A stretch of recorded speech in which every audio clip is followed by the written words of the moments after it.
Good evening, dear listeners. As the day gently fades away and the world outside begins to quiet down, we invite you to settle into a comfortable position, allowing your thoughts to drift like leaves carried by a soft breeze. This tranquil moment is just for you, a time to unwind, to breathe deeply, and to embrace serenity. In this soothing journey, we will explore a topic that, while seemingly mundane, holds a certain charm in its intricacies: the dull history of ancient Roman amphitheater seat allocation procedures and patron compliance regulations. Now, you may wonder how such a seemingly dry subject could lull you into a peaceful state of relaxation. But sometimes, it is the simple and overlooked details of history that can cradle us into a serene slumber. As we delve into the world of ancient Rome, you will find that even the mundane aspects of life, such as seating arrangements in grand amphitheaters, can evoke a sense of order and calmness, much like the gentle rhythm of a lullaby. In this video, we will first paint a picture of the magnificent amphitheaters themselves, those architectural marvels standing proudly in the heart of ancient cities. Imagine the grand arches rising beneath the sky, the sunlight dappling through, casting soft shadows on the rows of seats designed for the citizens of Rome. Each amphitheater was a hive of activity, yet behind the excitement lay a meticulous system of order, a dance of compliance and regulation that ensured every patron found their rightful place. Next, we will explore the fascinating world of seat allocation procedures. Picture the meticulous scribes, ink-stained fingers poised over parchment, recording the names and statuses of patrons who wished to witness the spectacles within those storied walls. We will uncover how these procedures were designed to maintain harmony among the audience, ensuring that everyone from the highest senators to the humble citizens could enjoy the vibrant performances, be it gladiatorial combat or theatrical plays, in comfort and respect. As we continue, we will softly glide through the patron compliance regulations that enforce the decorum of the amphitheater. Here, we will reveal the societal norms that govern behavior within these grand venues.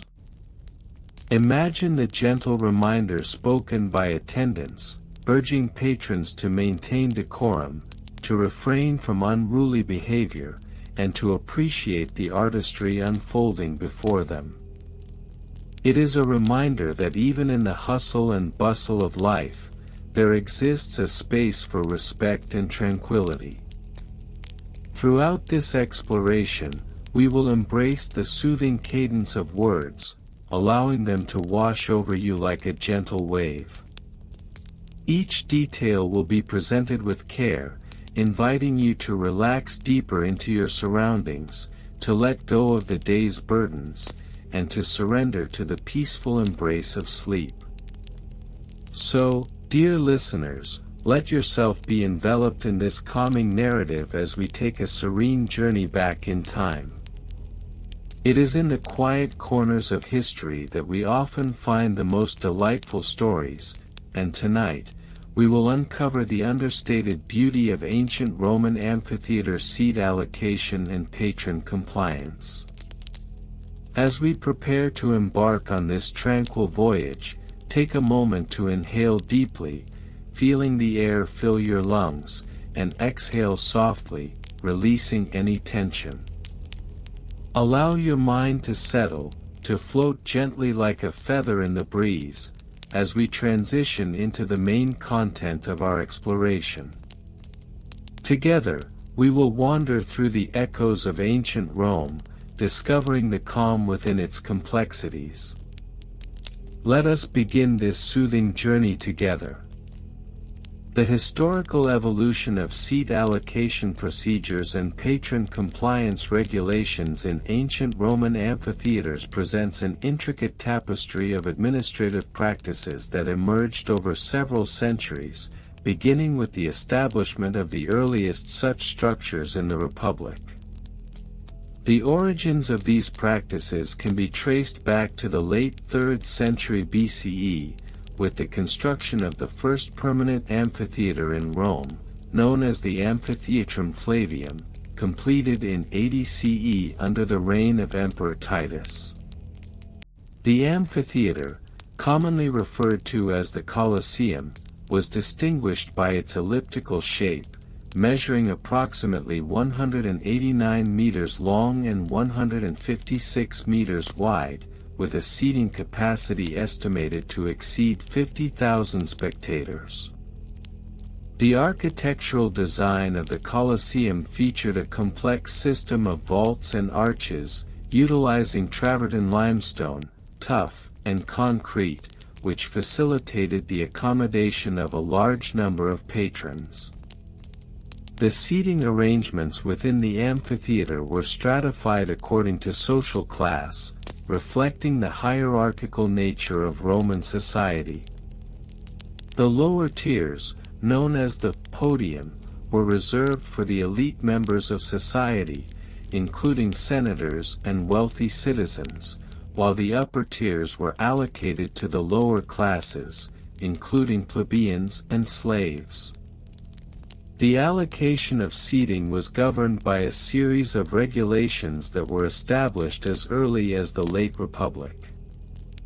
Historical accounts indicate that during the games, a praetor presided over the proceedings, ensuring order and compliance among the attendees.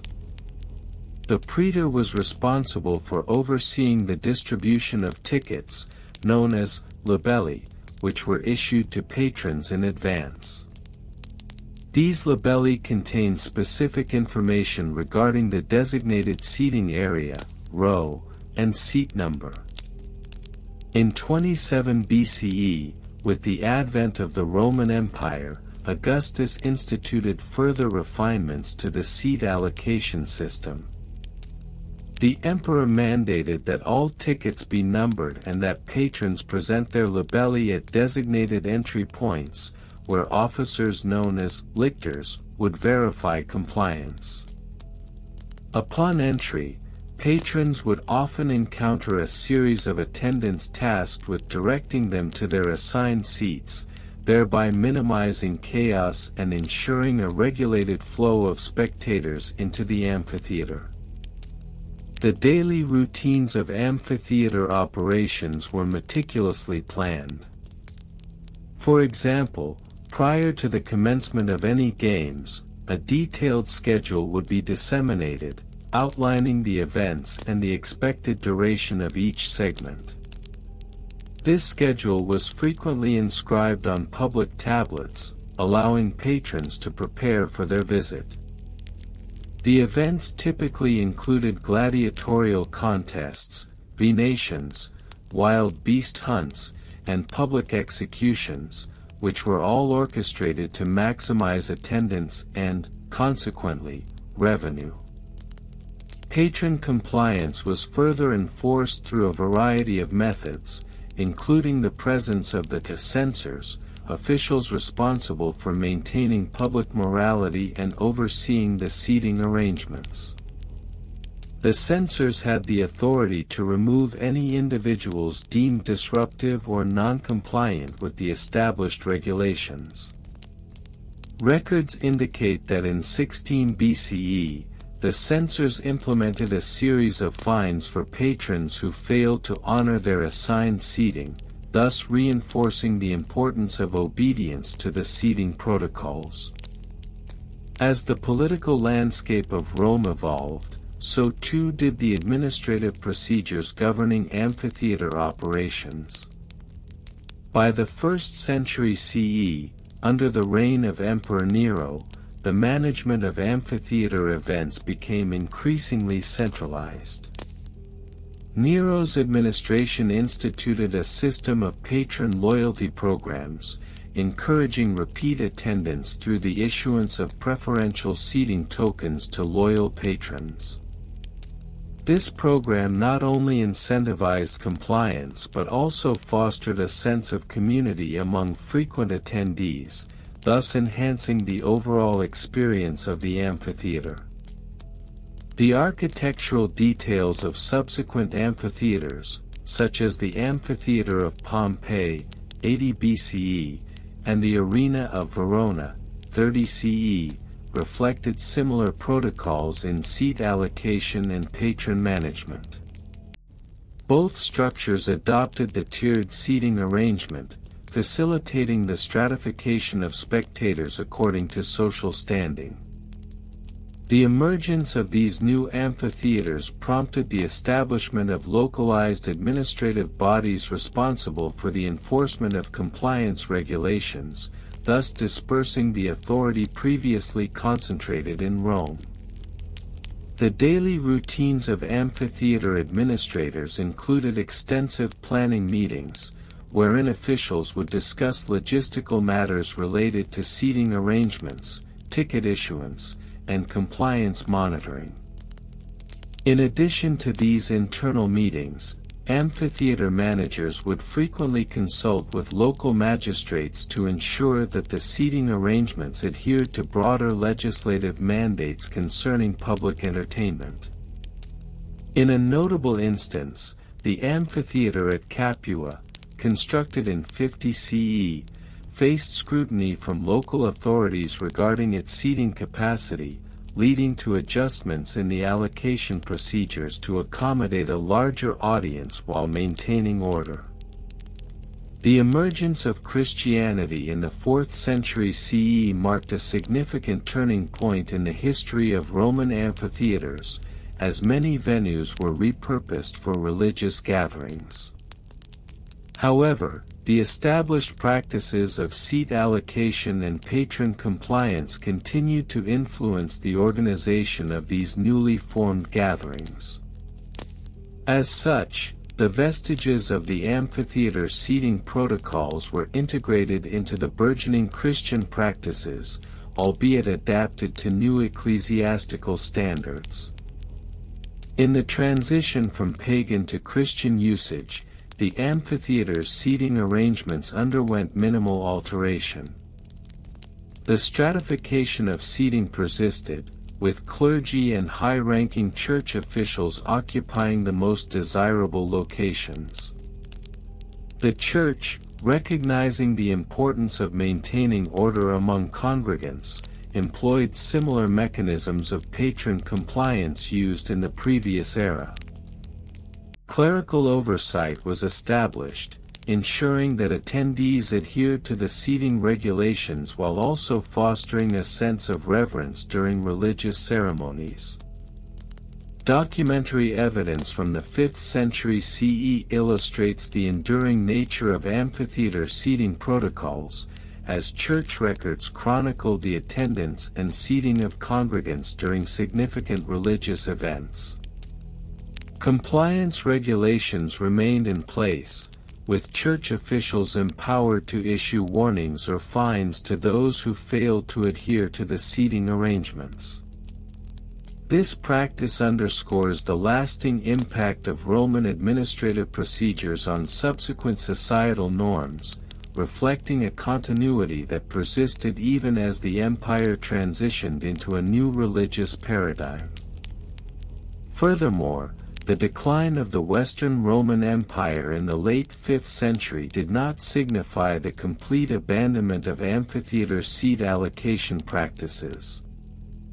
Instead, remnants of these administrative procedures continued to surface in various contexts, particularly within the framework of medieval European gatherings. The vestiges of Roman amphitheater compliance regulations can be observed in the organization of early medieval festivals and public events, where seating arrangements were still dictated by social hierarchy. In conclusion, The history of ancient Roman amphitheater seat allocation procedures and patron compliance regulations reveals a complex interplay of architectural design, administrative oversight, and social stratification. From the earliest days of the Republic to the twilight of the Empire, these practices evolved in response to changing political and cultural landscapes, resulting in a legacy that would influence event management for centuries to come. The meticulous nature of these procedures, while lacking the excitement of the events they facilitated, serves as a testament to the organizational prowess of ancient Rome and its enduring impact on the regulation of public entertainment. The construction of amphitheaters in ancient Rome was a meticulous process that involved a variety of methods and materials, each chosen for their availability and durability. The first amphitheater, the Amphitheatrum Flavium, commonly known as the Colosseum, began construction under the Emperor Vespasian in AD 70 and was completed in AD 80 under his successor, Titus. The Colosseum was primarily constructed from travertine limestone, tuff, and brick-faced concrete. Travertine, a form of limestone, was quarried from the nearby Tivoli region, and its robustness made it an ideal choice for the load-bearing arches and facade of the structure. Tuff, a volcanic rock, was used for interior elements due to its lighter weight compared to travertine, allowing for easier handling during construction. The construction methods employed were relatively advanced for the time, leveraging the arch and vault systems that allowed for larger spans and greater seating capacity. The Colosseum could accommodate over 50,000 spectators, a feat achieved through the careful design of tiered seating and the strategic placement of entrance and exit points that facilitated rapid movement of the audience. The amphitheater's diameter measured approximately 189 meters by 156 meters, and it stood about 48 meters tall. The meticulous arrangement of the seating sections was intended to optimize the viewing experience, while also providing a sense of hierarchy among the spectators based on their social status. Maintenance procedures for these grand structures were equally regimented. Regular inspections were mandated to ensure the structural integrity of the amphitheater. The aediles, elected officials responsible for public buildings and games, conducted these inspections at least twice a year. During these inspections, any signs of wear, such as cracks in the travertine or damage to the wooden seating areas, were meticulously recorded. Repairs were typically carried out using a mix of lime and sand, which was the standard mortar for binding stones together. The amphitheater's maintenance records indicate that significant repairs were often necessitated by the wear and tear from the large crowds that attended events, resulting in a regular budget allocation for upkeep. For example, in AD 120, a significant allocation of 10,000 sestertii was recorded for repairs following a particularly raucous series of games that drew an exceptionally large audience, leading to substantial damage to the seating.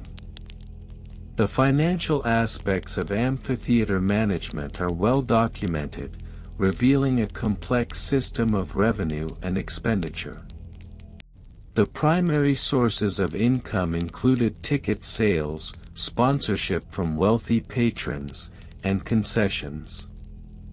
The pricing of tickets varied depending on the location of the seat, with the best seats in the podium area priced at a premium. In AD 81, ticket prices ranged from 5 sestertii for the upper tiers to upwards of 20 sestertii for the coveted seats closest to the arena.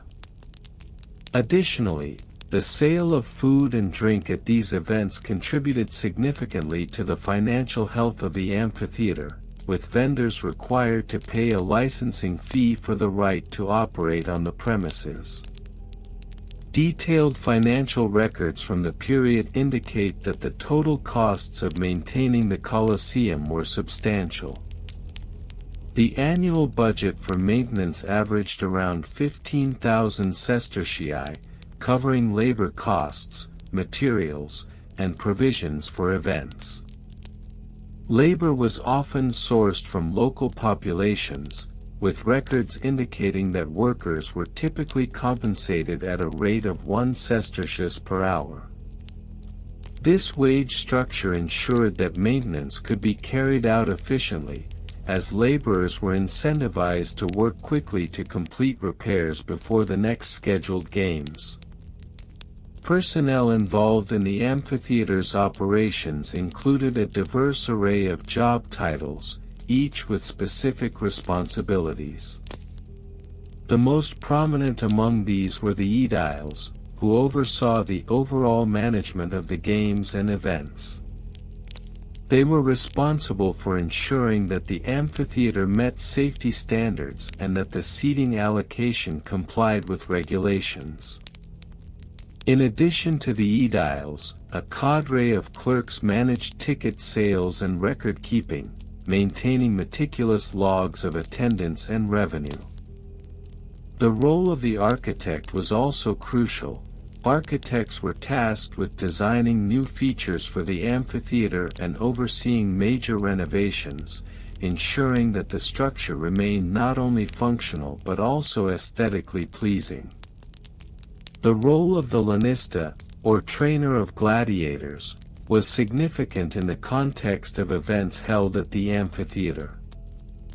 The lanista was responsible for preparing the gladiators for combat, a role that required substantial knowledge of combat techniques and an understanding of audience expectations. Gladiators, often slaves or prisoners of war, were trained in various combat styles and were categorized by their equipment and fighting techniques, such as the murmillo, who fought with a sword and shield, and the retiarius, who wielded a trident and net.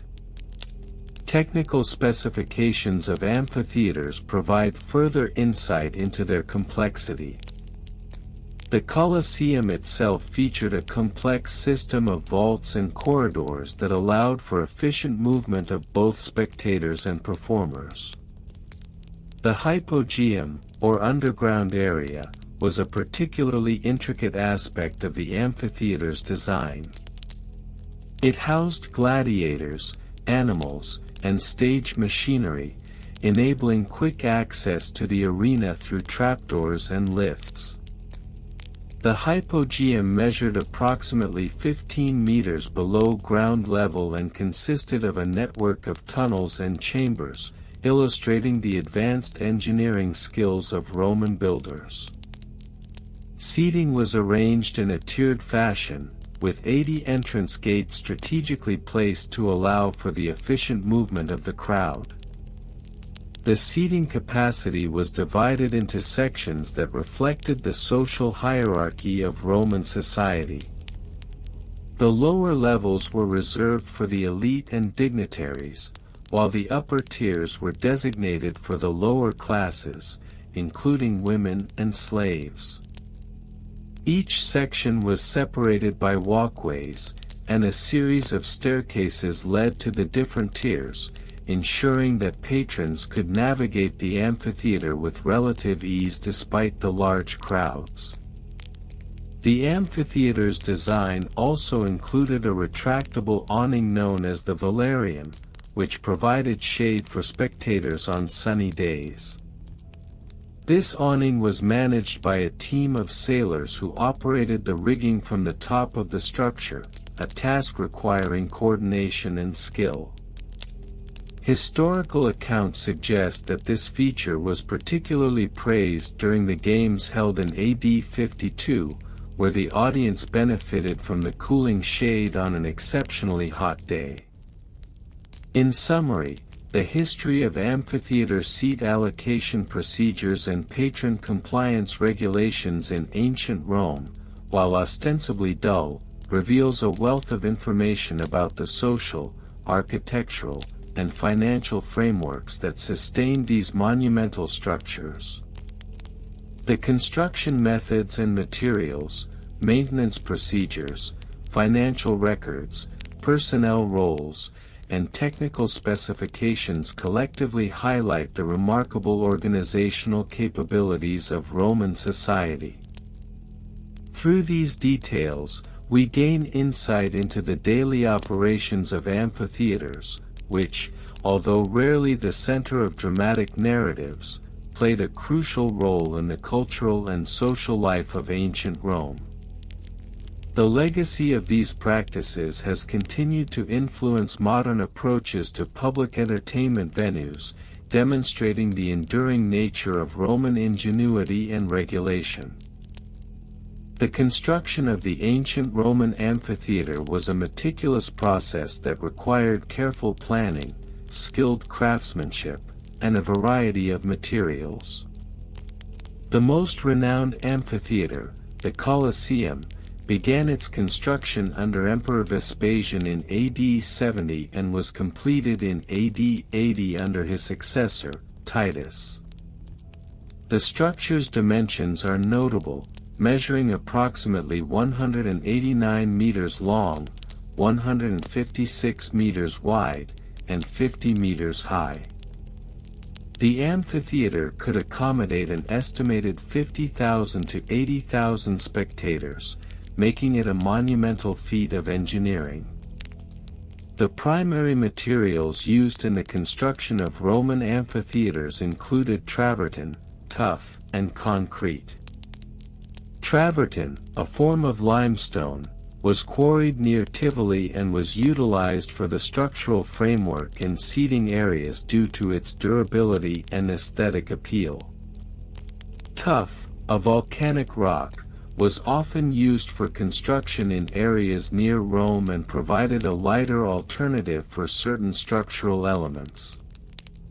Concrete, which was a relatively new innovation at the time, allowed for greater flexibility in design and facilitated the construction of arches and vaults, which were essential for the overall stability of the amphitheater. The amphitheater's design featured a complex system of corridors, staircases, and entrances that ensured efficient movement of the audience and performers. The hypogeum, or underground area, housed animals and gladiators before their performances and was equipped with numerous passages and lifts, allowing for dramatic entrances during events. The overall dimensions of the hypogeum measured roughly 30 meters in width and 30 meters in length, showcasing the Roman dedication to both functionality and spectacle. Maintenance of these grand structures was equally important and required a systematic approach. Regular inspections were mandated, and a dedicated workforce was responsible for the upkeep. Maintenance procedures included the cleaning of seating areas, the repair of structural damage, and the restoration of decorative elements. In AD 248, a significant restoration effort was documented, where a budget of 100,000 sesterces was allocated for repairs to the Colosseum following a series of earthquakes that had caused structural damage. Financial records from the period indicate that the costs associated with the construction and maintenance of amphitheaters were substantial. The initial investment in the Colosseum was estimated at around 1 million sesterces, funded primarily by the spoils of war from the Jewish conquest.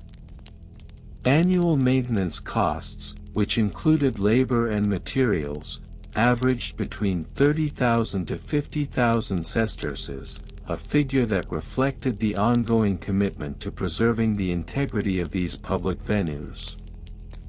Personnel involved in the operation and maintenance of amphitheaters were diverse, including architects, laborers, craftsmen, and administrative staff. The role of the architect was critical. Figures such as the renowned architect Apollodorus of Damascus, who is credited with designing the Forum of Trajan, also contributed to amphitheater designs.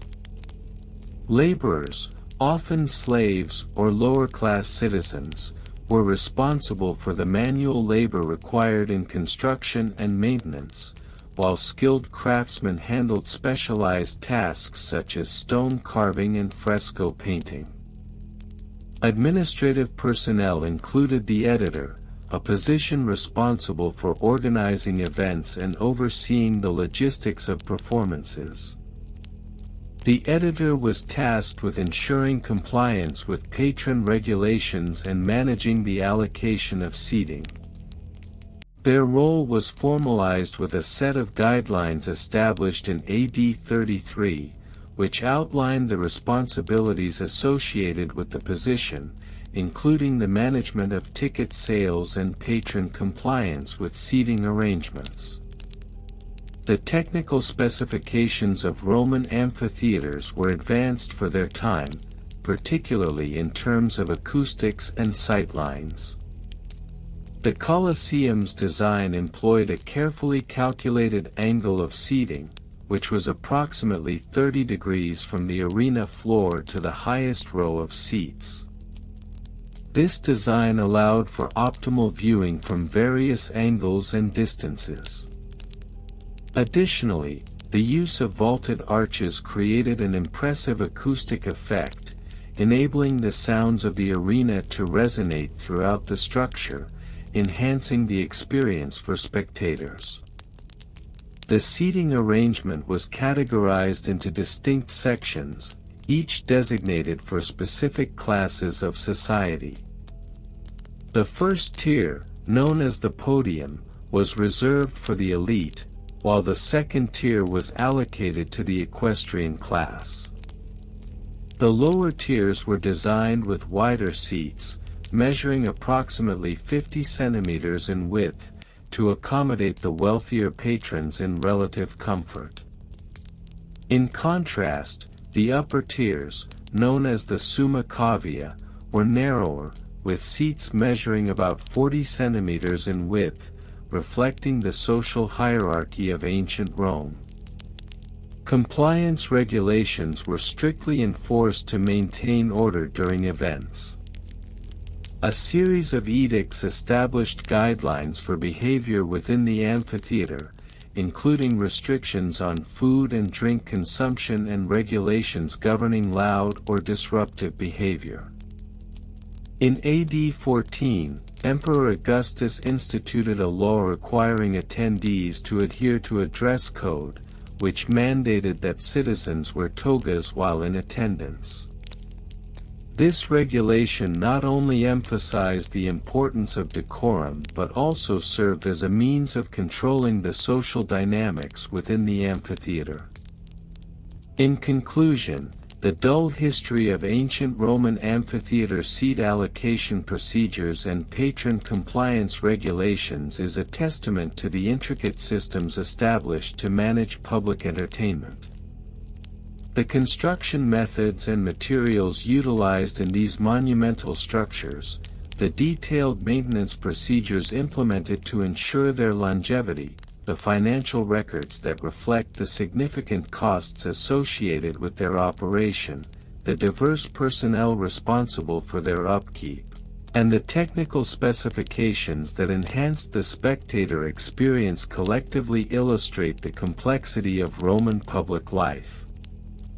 The legacy of these practices continues to echo through modern public entertainment venues, embodying the enduring nature of Roman ingenuity and regulation. The construction of the ancient Roman amphitheater was a meticulous process that required careful planning, skilled craftsmanship, and a variety of materials. The most renowned amphitheater, the Colosseum, began its construction under Emperor Vespasian in AD 70 and was completed in AD 80 under his successor, Titus. The structure's dimensions are notable, measuring approximately 189 meters long, 156 meters wide, and 50 meters high. The amphitheater could accommodate an estimated 50,000 to 80,000 spectators, a feat that demonstrated the engineering prowess of the Romans. To better understand the construction of the Colosseum, it is essential to delve deeper into the historical context of its creation. The amphitheater was commissioned as part of a larger plan to revitalize the area around the Palatine Hill, particularly following the Great Fire of Rome in AD 64 during Emperor Nero's reign. Vespasian sought to diminish Nero's legacy, which had been characterized by luxury and excess, by constructing a public venue that would serve the people of Rome. The Colosseum was built on the site of Nero's private lake, symbolizing the return of the land to the public after years of imperial extravagance. The construction process itself was an engineering marvel that involved thousands of laborers, including slaves, skilled artisans, and free citizens. The primary materials used in the construction were travertine limestone, tuff, and brick-faced concrete. Travertine, a form of limestone, was quarried from nearby Tivoli and transported to the construction site. The massive blocks were cut with precision, with some weighing as much as 2,000 pounds. The extensive use of concrete, which was a relatively new building material at that time, allowed for the Colosseum's complex architectural features, including its iconic arches and vaults. The amphitheater's construction utilized a combination of post-and lintel and arch designs, a hallmark of Roman architecture. The use of arches not only provided structural stability but also allowed for the creation of open spaces that could accommodate large crowds. The Colosseum featured 80 entrances, enabling efficient access and egress for spectators. The design allowed for the rapid entry and exit of thousands of spectators, a feature that was critical during events that drew large crowds. The organization of labor was crucial to the success of the Colosseum's construction. It is estimated that around 10,000 workers were involved in the building process at its peak.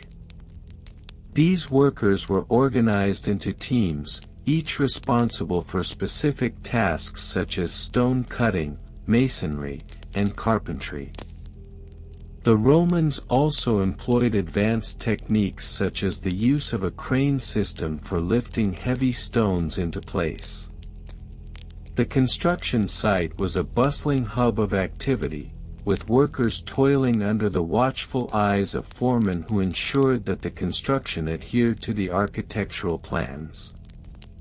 In addition to the Colosseum, other amphitheaters were constructed throughout the Roman Empire, showcasing the adaptability of Roman engineering. For example, the Amphitheater of Pompeii, built around 80 BC, is one of the oldest surviving examples, measuring approximately 445 feet in length and 341 feet in width. This smaller, yet remarkably well-preserved structure could hold up to 20,000 spectators and was built into a hillside, demonstrating the Romans' ability to integrate natural topography into their designs. Moreover, the design of amphitheaters varied across the empire, reflecting local tastes and engineering capabilities. For instance, the Arena of Verona, built in the 1st century AD, is another example of Roman ingenuity. This amphitheater is still in use today and is renowned for its exceptional acoustics. The Romans employed a range of architectural styles, from the simple elliptical forms of smaller amphitheaters to the grand, monumental structures like the Colosseum, which featured elaborate decorative elements such as columns and statues. Completion of the Colosseum marked a significant achievement in Roman architecture and engineering, but it also had profound cultural implications.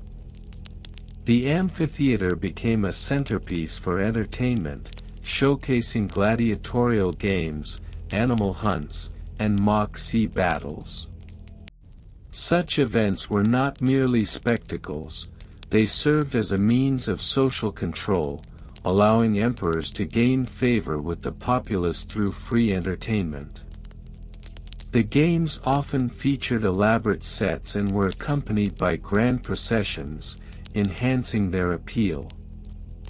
The inaugural games of the Colosseum, held in AD 80, lasted for 100 days and included thousands of gladiators and animals. Historical records indicate that over 9,000 wild animals were killed during this period, providing a glimpse into the scale of these events.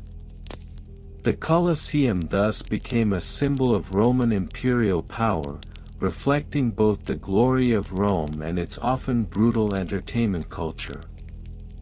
In summary, the construction of the Colosseum was a monumental endeavor that encapsulated the technological advancements and architectural brilliance of the Roman Empire. From the planning stages initiated by Emperor Vespasian to the completion under Titus, the amphitheater not only served a practical purpose but also became a cultural icon.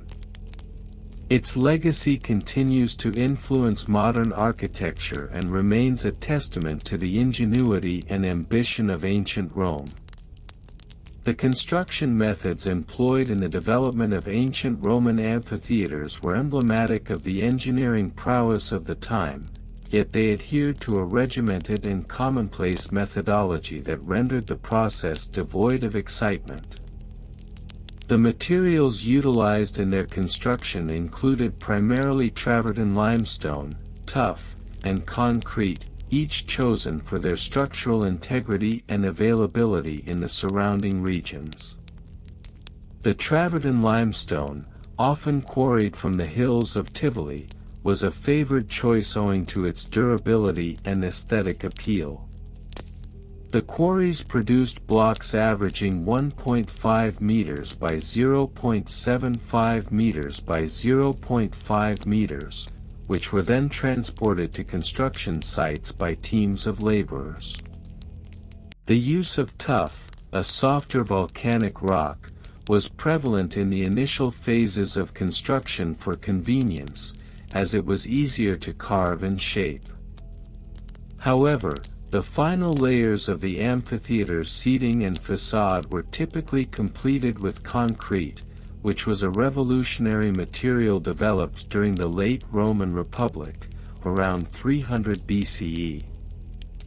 Concrete was employed extensively from the late 1st century BCE onward, as its versatility allowed for the creation of complex forms, such as the arched structures that characterize many amphitheaters.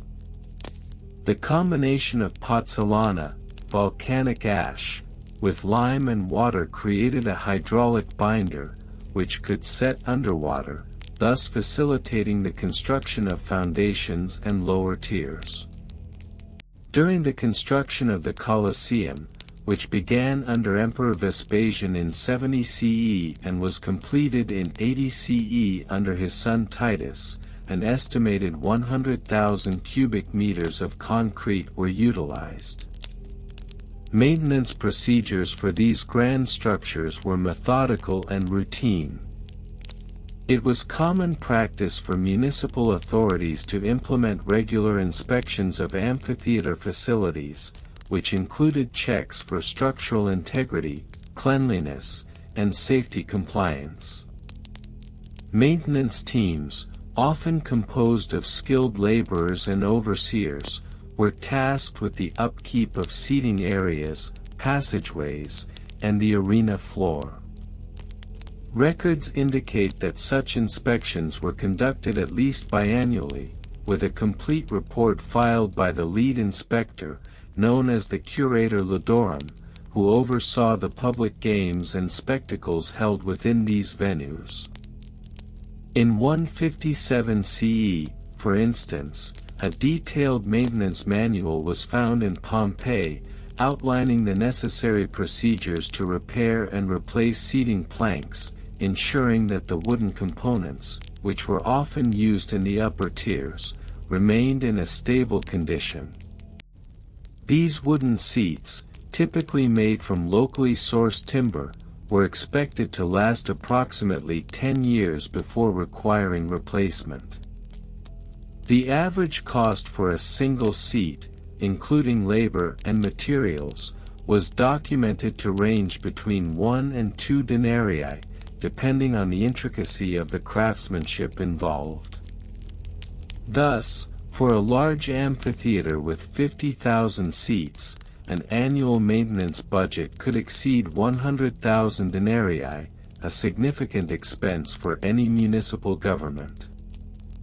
Financial records from various amphitheater constructions reveal the complex budgeting processes that accompanied such ambitious projects. For example, the construction of the Arena of Nîmes, completed around 70 CE, required an investment of approximately 3 million sesterces, a sum that included not only the cost of materials but also labor, transportation, and administrative fees. Detailed accounting ledgers, preserved in various archaeological sites, demonstrate that laborers were paid on a daily basis, with rates fluctuating between 3 to 5 sesterces per day, depending on their skill level and the complexity of the tasks assigned. Personnel associated with the amphitheater included a variety of roles, each with specific job descriptions that contributed to the overall operation and maintenance of the venue.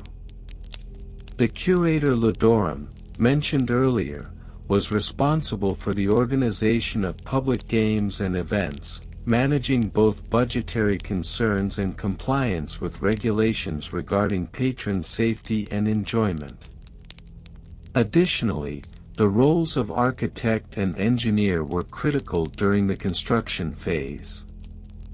The lead architect, known as the architectus, oversaw the design and structural integrity of the amphitheater, while the engineer, or machinator, focused on the implementation of innovative systems, such as water drainage and audience access.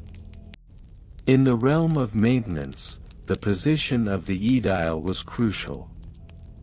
Aediles were elected officials responsible for the upkeep of public buildings, including the amphitheater, and were tasked with ensuring that all seating was secure and that the arena floor was free of debris before events. Their responsibilities extended to the supervision of maintenance crews, who performed routine cleaning and repairs. Technical specifications of the amphitheaters varied widely based on regional preferences and available resources. However, certain standards emerged that characterized Roman amphitheater design. Most amphitheaters were elliptical in shape, with an average length of 150 meters and a width of 120 meters. The seating tiers, which could ascend to heights of 30 meters, were constructed in a series of concentric rings that facilitated optimal viewing angles for spectators. The seating layout typically featured approximately 10 to 20 rows, with each row designed to accommodate 30 to 50 spectators. These rows were separated by narrow aisles to facilitate movement and egress. The materials for seating, primarily wood, were supported by a framework of stone or concrete, providing stability. In terms of spectator capacity, the Flavian Amphitheater, commonly known as the Colosseum, is estimated to have accommodated around 50,000 to 80,000 spectators, depending on the configuration of the seating during events. The main arena measured approximately 86 meters by 54 meters, and the height of the outer wall reached 48 meters. Safety regulations for spectators were meticulously documented, with specific guidelines regarding the spacing of aisles and exits. For instance, it was mandated that every 20 rows of seats must feature a minimum of 2 access points to facilitate rapid evacuation in the event of an emergency. Furthermore, the use of guardrails was stipulated along elevated seating areas to prevent accidents. The amphitheater's design also included various ingress and egress points, often referred to as vomitoria, which were large archways that allowed for efficient movement of crowds. These vomitoria were strategically placed at regular intervals around the structure, ensuring that spectators could enter and exit seamlessly, thus minimizing congestion.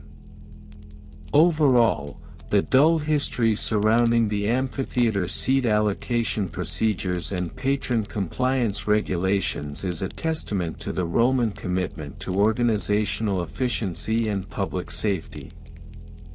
From construction through to maintenance, the processes were governed by a strict adherence to guidelines and regulations, reflecting the bureaucratic nature of the society.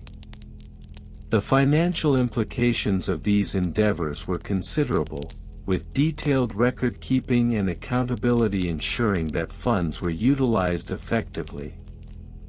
In conclusion, the various elements contributing to the construction, maintenance, and operation of ancient Roman amphitheaters reveal a complex and methodical approach that underscores the civilization's commitment to public entertainment while adhering to principles of safety and order.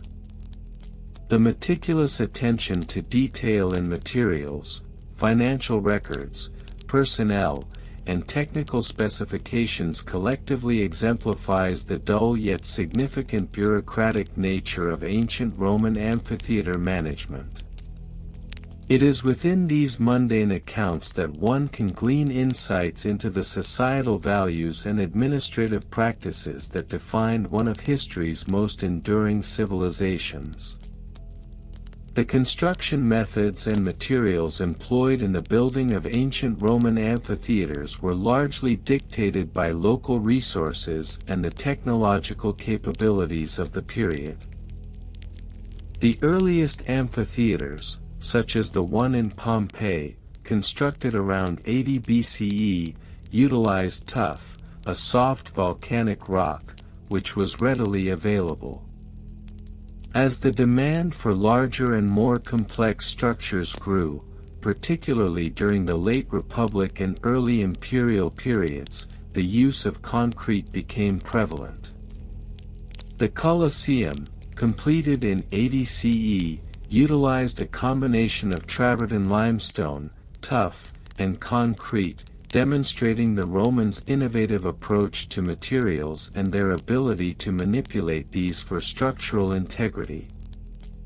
The construction of the Colosseum itself measured approximately 189 meters in length, 156 meters in width, and 48 meters in height. Its elliptical shape, a significant architectural advancement, allowed for greater seating capacity and improved sightlines for spectators. The arena floor, measuring 83 by 48 meters, was composed of wooden planks laid over a network of underground chambers known as the hypogeum, which facilitated the storage of props and the movement of animals and participants. Maintenance procedures for these grand structures were equally meticulous. The Roman Empire established a dedicated workforce to ensure the integrity and cleanliness of the amphitheaters. Regular inspections were mandated, generally conducted twice annually, to assess the condition of the seating, the arena floor, and the supporting structures. Maintenance included the repair of any damage to the seating areas, which were commonly constructed from stone blocks, and the maintenance of the hypogeum where necessary. The use of a mixture of lime and volcanic ash for repairs was commonplace, as this mixture provided durability and resistance to the elements. Financial records pertaining to amphitheater construction and maintenance reveal the substantial investments made by both the state and private individuals. The Colosseum, for instance, required an estimated 1 million sestertii for its construction, a staggering sum reflecting both the scale of the project and the economic resources available to the Roman Empire. The financial records also indicate ongoing costs associated with maintenance, which averaged around 50,000 sestertii annually. These records were meticulously kept by the aediles, the elected officials responsible for public works, and were often subjected to public scrutiny during the annual electoral processes. Personnel involved in the management and operation of amphitheaters included a diverse array of positions, each with specific responsibilities. The main overseer of amphitheater operations was known as the curator, who was responsible for the overall maintenance and scheduling of events. Under the curator were various assistants, including the architect, who oversaw construction and renovation efforts, and the managers of concessions, responsible for the sale of food and beverages during events. The amphitheater also required a contingent of guards to maintain order, particularly during the often chaotic events, such as gladiatorial games. Job descriptions from inscriptions and historical texts reveal a clear hierarchy and division of labor among the staff.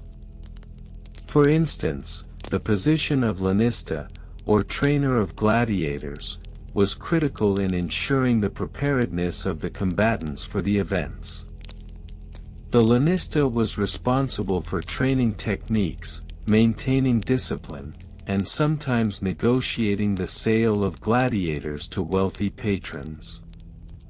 Technical specifications of amphitheater design reveal the advanced engineering techniques utilized by the Romans.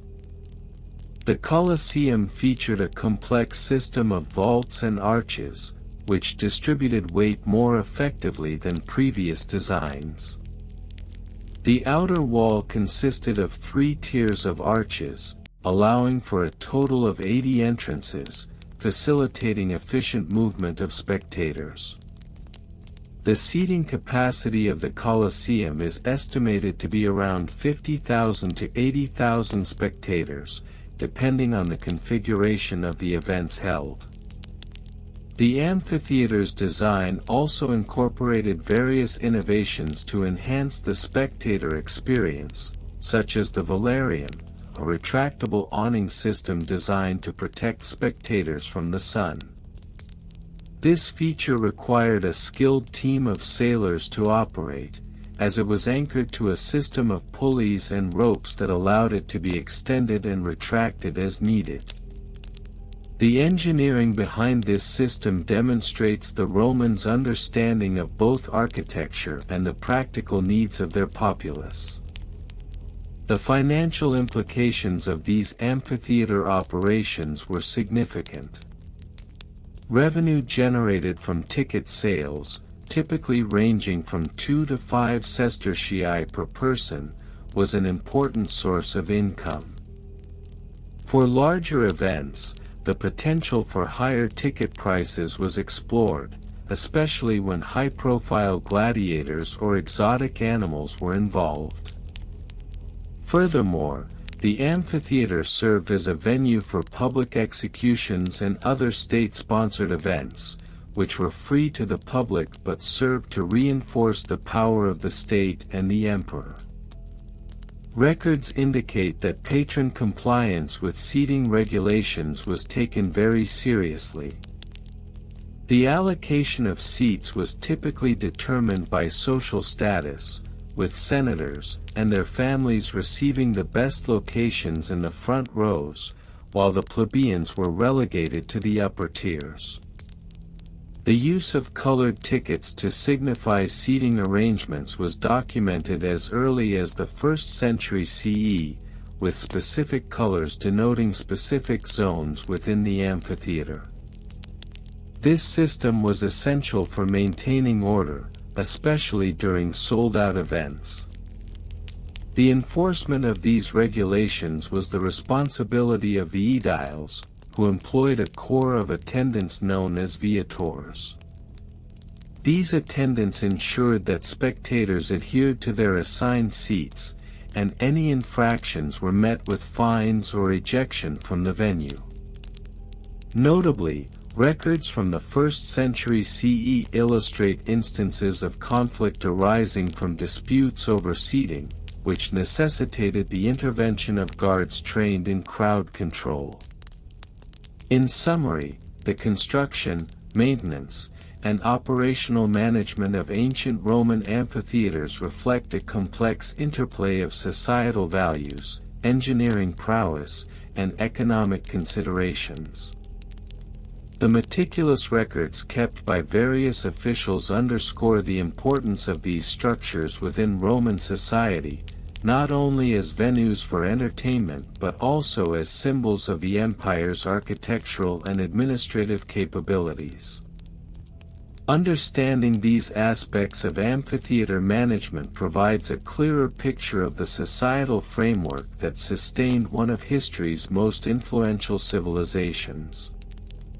The construction methods and materials employed in the building of ancient Roman amphitheaters were largely dictated by local resources and the technological capabilities of the period.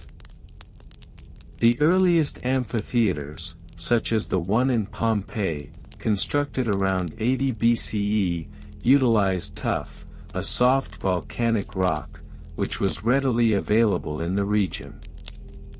This choice of material not only reflected the local geology but also the early Roman penchant for utilizing what was immediately accessible.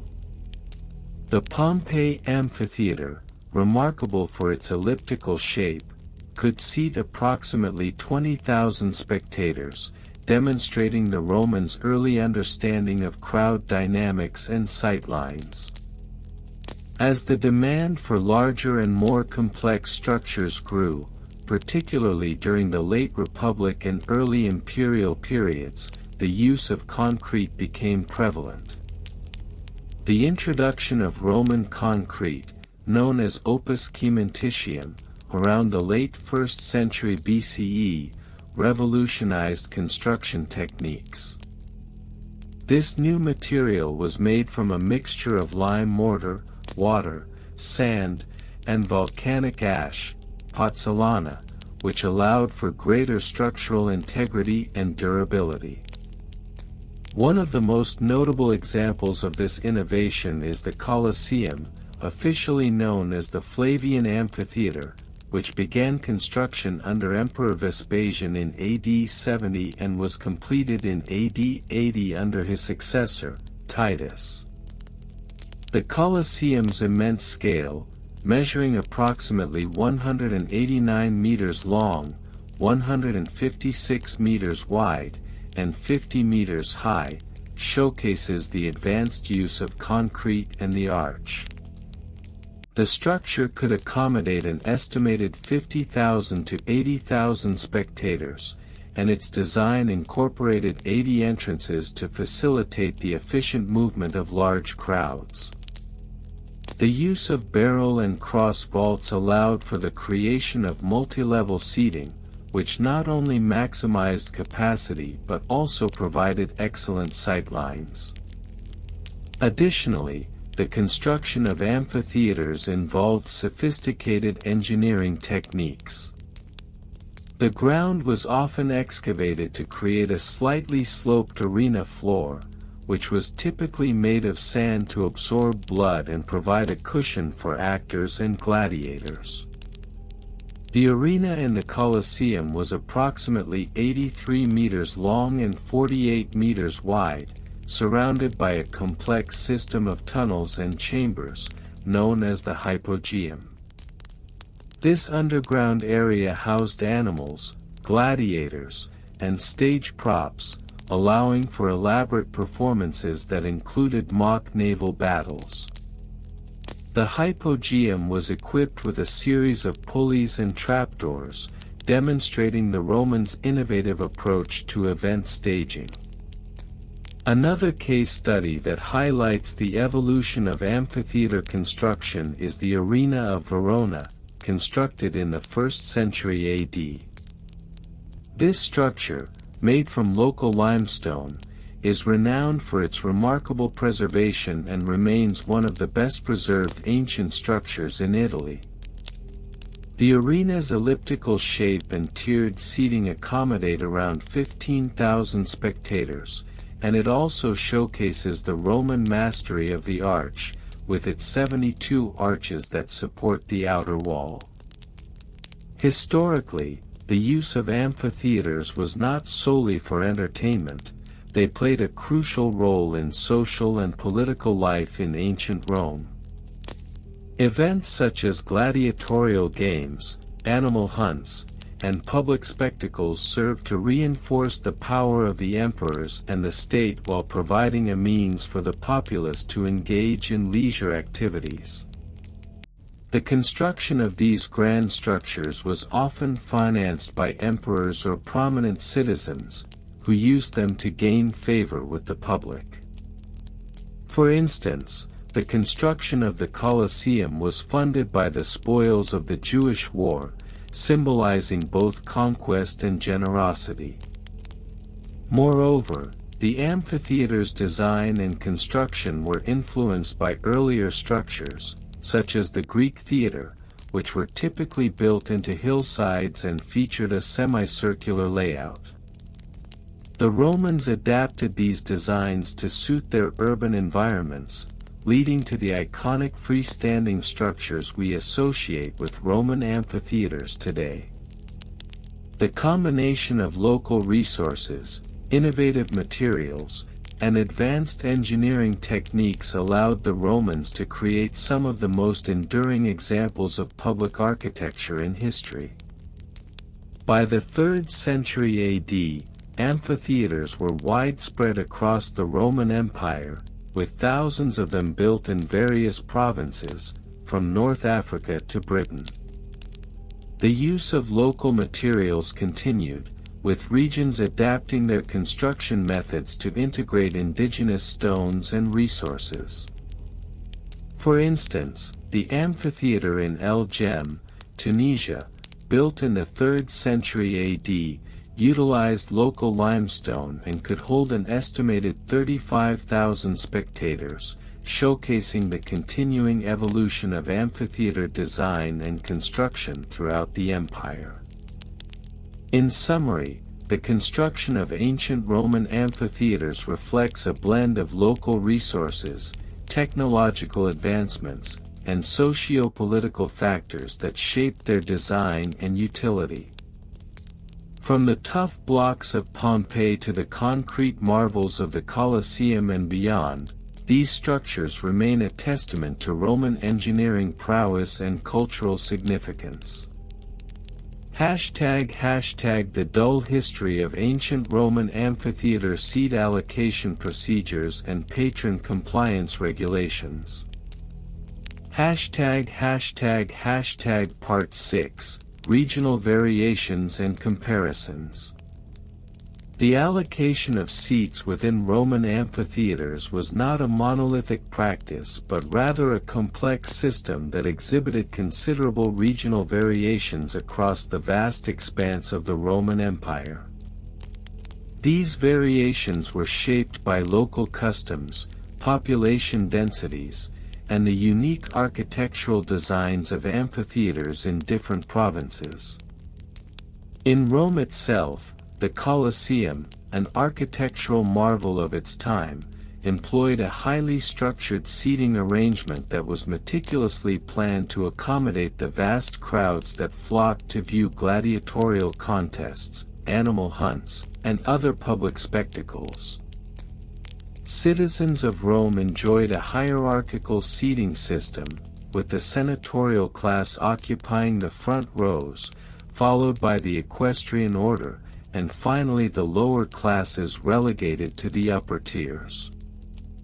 This stratification not only reflected social status but also served to reinforce the existing class distinctions prevalent in Roman society. Conversely, in provincial towns such as Pompeii or Verulamium, the amphitheater seating arrangements were often less formalized. In Pompeii, for example, the amphitheater featured a simpler design with fewer tiers, and the allocation of seats was more democratic, allowing for a greater mingling of classes. This egalitarian approach was likely influenced by the local population's smaller size and the less pronounced social hierarchies compared to the capital. Another noteworthy example can be found in the amphitheaters of North Africa, where local customs and cultural practices also influenced seating arrangements. In places like Carthage, the amphitheaters were designed with a focus on accommodating larger spectacles, such as chariot races, which required a different configuration to ensure optimal viewing angles for the audience, leading to a more elaborate tiered seating system. This regional variation illustrates the adaptability of Roman architectural principles to local contexts, even as the overarching framework of seat allocation remained largely consistent. Part 7, Evolution over different time periods. The evolution of seat allocation procedures in Roman amphitheaters can be traced alongside broader socio-political developments throughout the history of the empire. Initially, during the Republic, the allocation of seats was a relatively simple affair, primarily dictated by social status and citizenship. However, as the empire expanded and the number of spectacles increased, the need for a more systematic approach became evident. By the time of the Emperor Augustus, significant changes were instituted. Augustus, keen on maintaining public order and ensuring patron compliance, established regulations that formalized the seating hierarchies. These regulations included the implementation of reserved seating for dignitaries and their families, as well as the introduction of tickets, tesserae, that indicated specific seating locations.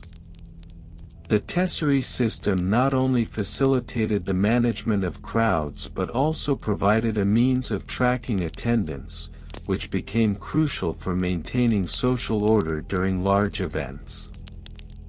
As the empire entered the later periods, particularly during the reign of Diocletian and beyond, the seat allocation procedures became increasingly bureaucratic.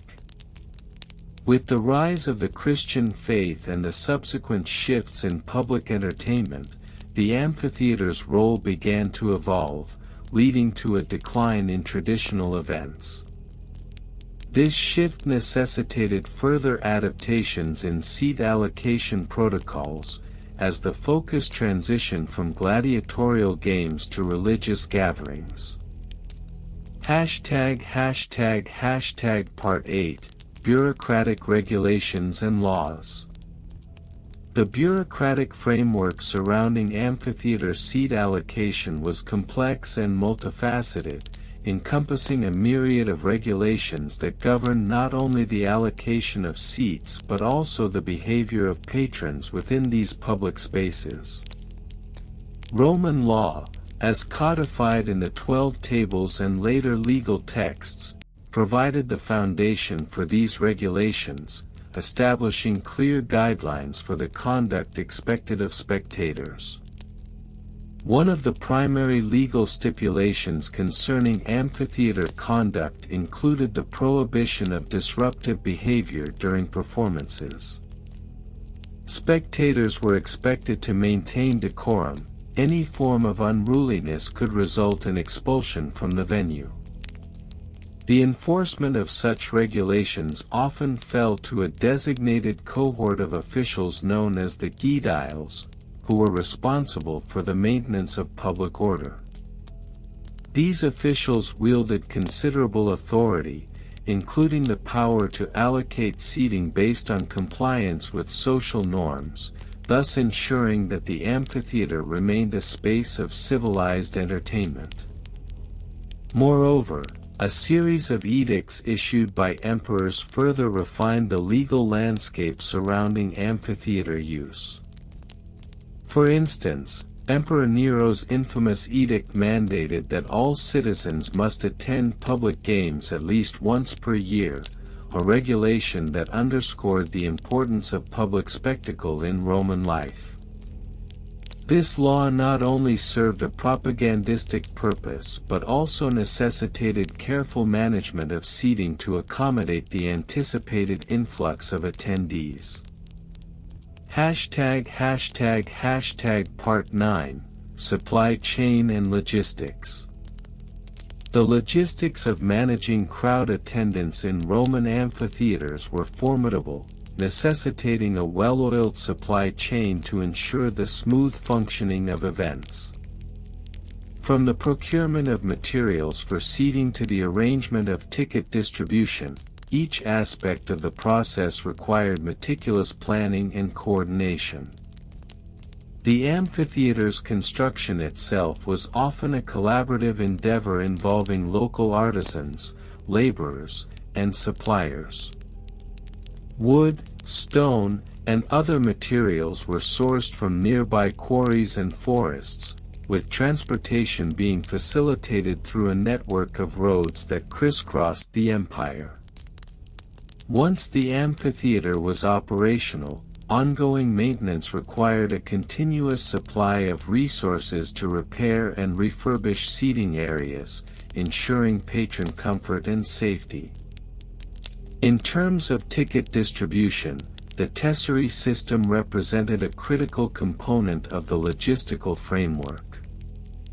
Officials responsible for ticketing had to ensure that tesserae were produced in sufficient quantities and distributed equitably among the populace. The process often involved the establishment of designated ticket booths located near the amphitheater, where citizens could obtain their entrance tokens. This system was not without its challenges, as demand frequently exceeded supply, leading to potential unrest among the populace. Moreover, the management of concessions, food and drinks sold to patrons during events, was another logistical consideration. Local vendors would often set up stalls around the amphitheater, requiring coordination with city officials to ensure compliance with health regulations and pricing standards. The sale of refreshments was vital for enhancing the overall spectator experience, providing an additional revenue stream for the amphitheater while also incentivizing attendance. Part 10, Record-Keeping Methods. The meticulous record-keeping practices employed by Roman officials were crucial for the effective management of amphitheater seat allocations and patron compliance. Various methods were utilized to document attendance, ticket distribution, and compliance with regulations, each reflecting the administrative sophistication of the Roman state. One of the primary record-keeping tools was the use of wax tablets, which were portable and could be inscribed with a stylus. These tablets allowed officials to maintain accurate records of ticket sales, seating assignments, and attendance numbers in real time. Patrons who received tesserae were often required to present them at the entrance, where officials would cross-reference with their records to ensure proper allocation. In addition to wax tablets, more permanent records were maintained on parchment or papyrus, particularly for larger events. These documents served as both a historical record and a means of accountability for officials overseeing the amphitheater's operations.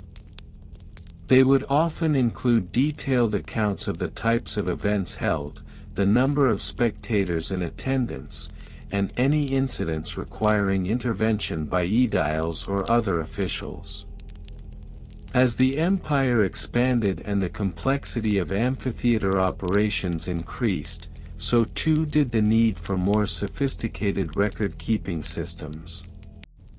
The introduction of administrative roles specializing in financial oversight and event planning marked a significant evolution in how amphitheater events were organized and documented. These roles often required individuals to possess a thorough understanding of both the legal regulations governing public spectacles and the logistical challenges inherent in managing large crowds. #Conclusion. In summary, the allocation of seats in ancient Roman amphitheaters was a multifaceted process shaped by regional variations, evolving over time in response to socio-political changes and bureaucratic regulations. The logistics involved in managing this process were complex, requiring meticulous attention to supply chain dynamics and record-keeping methods. While the history of amphitheater seat allocation may seem tedious and mundane, it is a testament to the administrative capabilities of the Roman Empire and underscores the importance of public spectacles in the social fabric of Roman life. Part 7: Regional Variations and Comparisons. The allocation of seats within the ancient Roman amphitheaters varied significantly from region to region, reflecting the local cultures, administrative practices, and socio-economic conditions of the Roman Empire. In regions such as Gaul and Hispania, where Roman influence was still relatively nascent, the systems of seat allocation were often less formalized than in the heart of the empire, particularly in Rome itself. The amphitheaters in these provinces were often constructed using local materials, and the seating arrangements mirrored the organizational structures of local tribes, resulting in a more fluid and less regulated seating system. In contrast, the amphitheaters in Rome were characterized by a highly regulated seating system, with distinct sections designated for different classes of society. The podium, or front row, was reserved for the elite, including senators and other high-ranking officials, while the plebeians were relegated to the upper tiers. This stratification was not just a matter of physical seating but also a reflection of the broader social hierarchy that permeated Roman life. The strict enforcement of these seating regulations often led to disputes, which were resolved through a combination of public shaming and legal repercussions. Regional variations were also influenced by the architectural styles prevalent in different areas.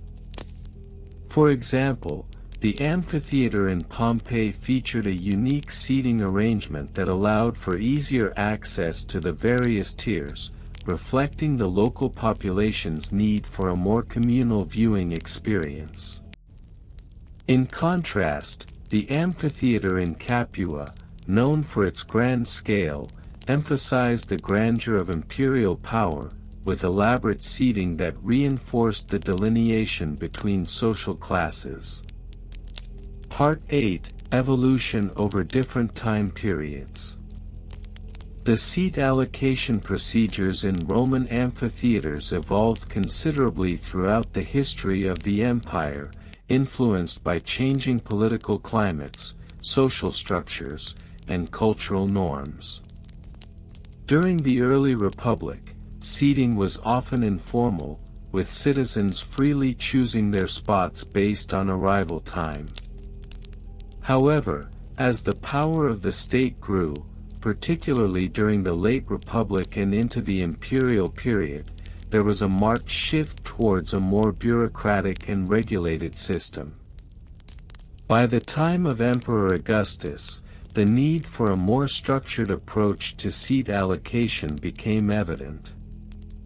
Legal frameworks began to emerge, dictating not only who could sit where but also the penalties for non-compliance.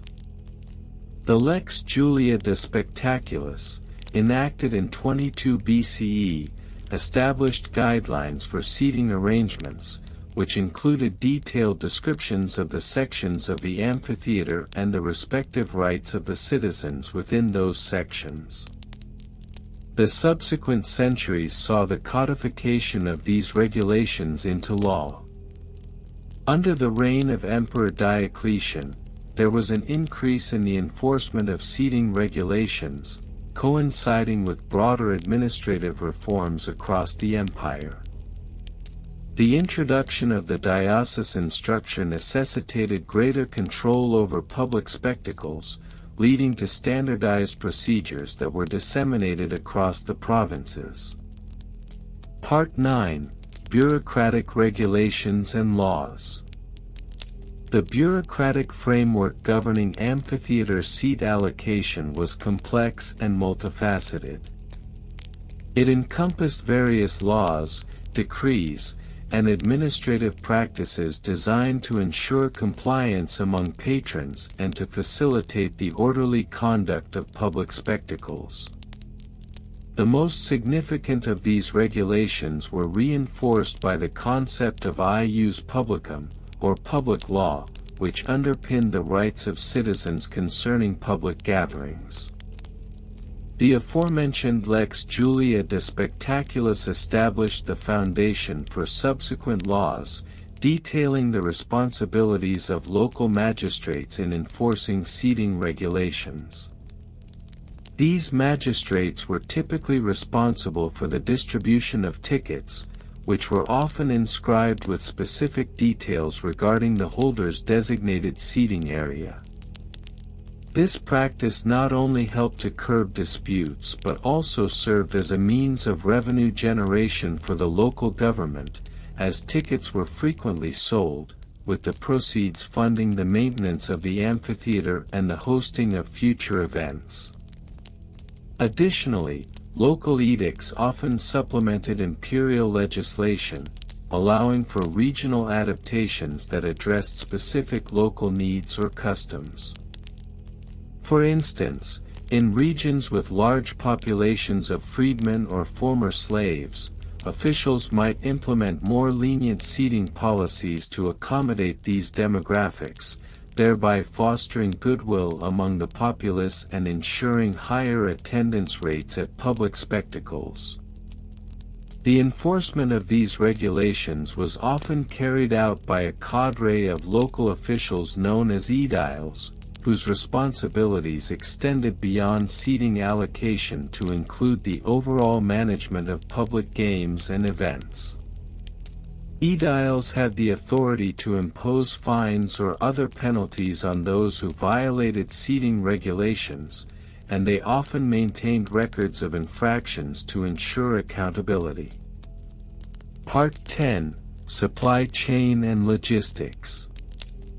The logistical aspects of managing amphitheater seat allocation were equally intricate. The process began well before the actual event, necessitating a well-coordinated supply chain that involved the procurement of materials, the construction of seating, and the distribution of tickets. Amphitheaters, particularly those in major urban centers, were often constructed from locally sourced materials, with stone, wood, and clay being predominant. The choice of materials directly influenced the seating arrangements, as sturdier materials allowed for more complex tiered seating structures. Once the amphitheater was constructed, the logistics shifted to the preparation for events. This included the careful planning of seating arrangements, which were often drawn up in detailed schematics. These schematics detailed not only the physical layout of the seating but also the assignment of specific tickets to various social groups. The tickets themselves were often made from materials such as wood or papyrus, with inscriptions detailing the section, row, and individual seat number assigned to the holder. The involvement of artisans and craftsmen in the production of tickets cannot be overstated. These skilled individuals were responsible for creating the tickets in accordance with the regulations established by local authorities. The tickets often included intricate designs or symbols that denoted the value of the seat, which helped to further enforce the social stratification inherent in Roman society. On the day of the event, the logistics extended to the management of crowds. Aediles and other officials were tasked with overseeing the orderly entrance and exit of patrons, ensuring that individuals adhered to their assigned seating. The use of ropes and barriers became common to guide the flow of attendees into the amphitheater, while ushers, known as lictors, were employed to assist in directing patrons to their designated sections. Part 11. Record-keeping methods. Record-keeping was an essential aspect of the amphitheater seat allocation process, serving to document compliance with regulations and to facilitate the administration of public events. The methods employed for record-keeping varied across regions and periods, but they generally involved a combination of written records, inscriptions, and physical tokens. In Rome, public records were meticulously maintained by local magistrates, who would document attendance, ticket sales, and any infractions of seating regulations. These records were often inscribed on wax tablets, which were portable and allowed for easy updates. In some cases, the data would later be transcribed onto parchment for long-term storage, providing a historical record of events and patron behavior. Local amphitheater managers also employed a system of physical tokens to track attendance. These tokens, often made from clay or wood, would be distributed to patrons upon entry and collected at the end of the event. Each token would correspond to a specific seat, and the collection of these tokens allowed officials to monitor compliance with seating regulations and to identify any instances of unauthorized access to restricted areas. Moreover, in the provinces, local governments often utilized scribes to assist in record-keeping, ensuring that the information was accurately documented and easily accessible for future reference. This practice not only facilitated the management of public spectacles but also contributed to the overall bureaucratic efficiency of the Roman state. In conclusion, the history of amphitheater seat allocation procedures and patron compliance regulations presents a fascinating, albeit mundane, tapestry of Roman administrative practices. The regional variations, evolution over time, bureaucratic laws, logistical challenges, and record-keeping methods all contribute to a comprehensive understanding of how the Romans managed public spectacles, reflecting the complexities of their society and governance. Through these tedious details, we gain insight into the everyday lives of those who attended these grand events, their experiences shaped by the intricate web of regulations and procedures established by the Roman state. The dull history of ancient Roman amphitheater seat allocation procedures and patron compliance regulations, Parts 8, 12. Part 8, Regional Variations and Comparisons. The allocation of seats within amphitheaters across the Roman Empire exhibited a multitude of regional variations, each uniquely reflective of local customs, societal structures, and the prevailing cultural norms. While the fundamental principles of seat allocation were broadly consistent, the specifics often diverged significantly based on geographical and demographic factors. In the heart of Rome, where the Colosseum stood as a monumental testament to imperial grandeur, the allocation was highly stratified. The elite patricians were afforded the best seats, situated in the front rows, while the plebeians were relegated to the upper tiers. The Edict of the Emperor Augustus, which mandated these distinctions, was rigorously enforced by a cadre of attendants known as the subseliales. These attendants were responsible for ensuring that seating arrangements were adhered to, sometimes even resorting to physical removal of non-compliant patrons. Conversely, in provincial towns such as Pompeii, the allocation process tended to be less rigid. The amphitheater there was a smaller structure, accommodating a diverse population that often included a mix of social classes. The seating arrangements were generally first come, first served, leading to a more democratic approach to viewing the spectacles. This practice stood in stark contrast to the highly regulated procedures observed in Rome, illustrating the localized adaptations to amphitheater culture. Furthermore, in regions such as Gaul and Hispania, the integration of local customs into the seating allocation practices created a fascinating tapestry of hybrid methodologies. In some instances, local chieftains would reserve specific seating areas for themselves and their retinues, a practice reflecting both their status and the cultural norms of hospitality prevalent among various tribal leaders. In these regions, amphitheater seating arrangements often resembled a patchwork of both Roman regulation and indigenous tradition, resulting in a unique blend that defied easy categorization. Part 9, Evolution over different time periods. As the Roman Empire progressed through its various stages, Republic, Principate, and Dominate, the procedures governing seat allocation experienced considerable evolution. Initially, during the Republic, the allocation was rather informal, heavily reliant on social custom and communal agreements. Public games were often organized by magistrates, who would allocate seats based on local influence and social standing.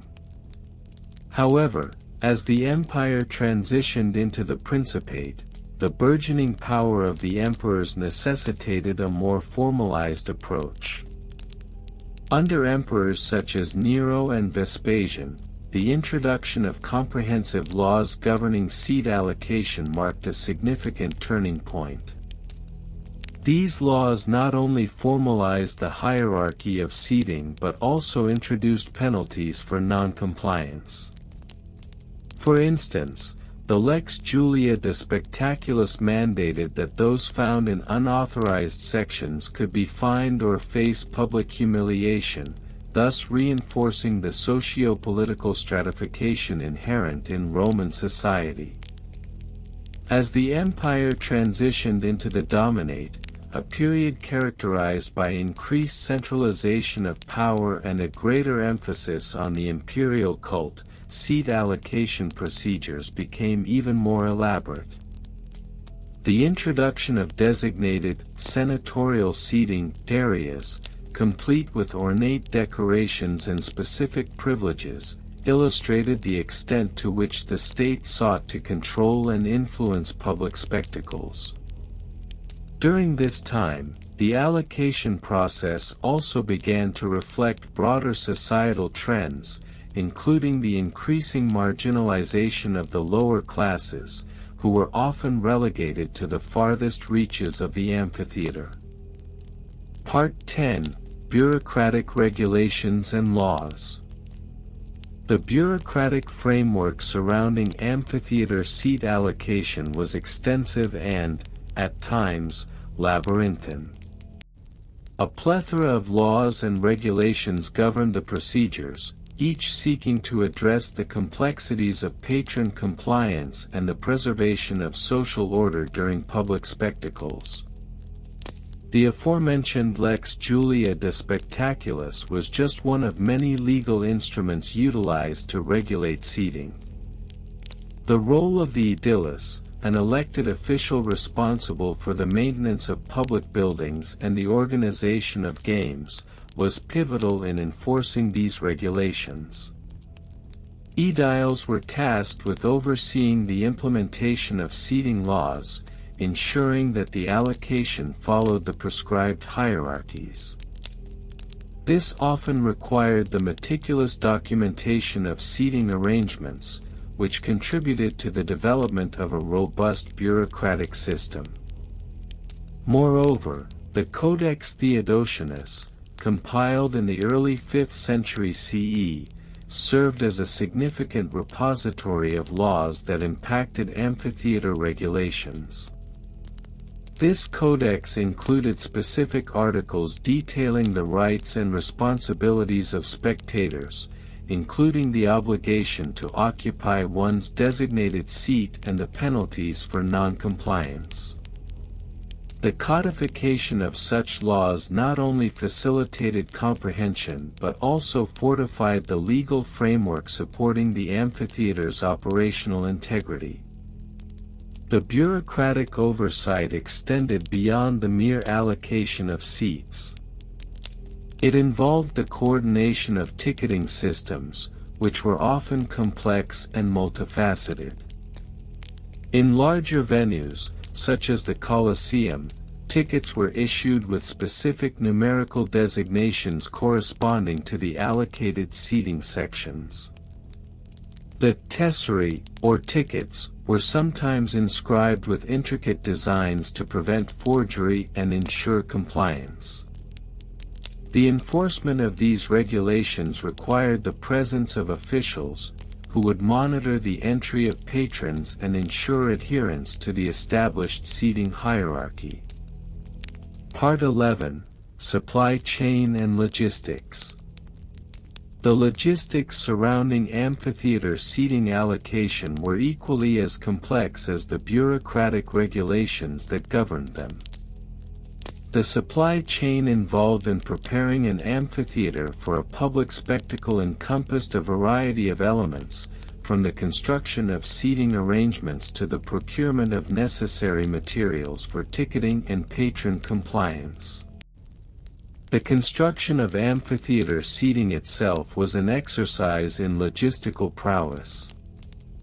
The use of local materials, such as stone, wood, and metal, was common, necessitating careful coordination with craftsmen and laborers. The process often began months in advance of a scheduled event, with laborers tasked with fashioning benches and tiered seating that would accommodate the anticipated audience. In larger cities, the scale of logistics was further complicated by the need to transport materials from distant quarries or workshops.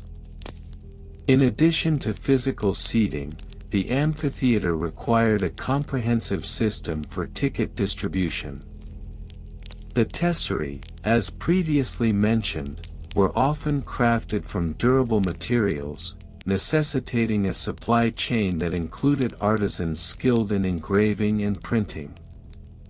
The tickets would be produced in advance of the event, with careful records kept to ensure that they matched the seating arrangements predetermined by the aediles.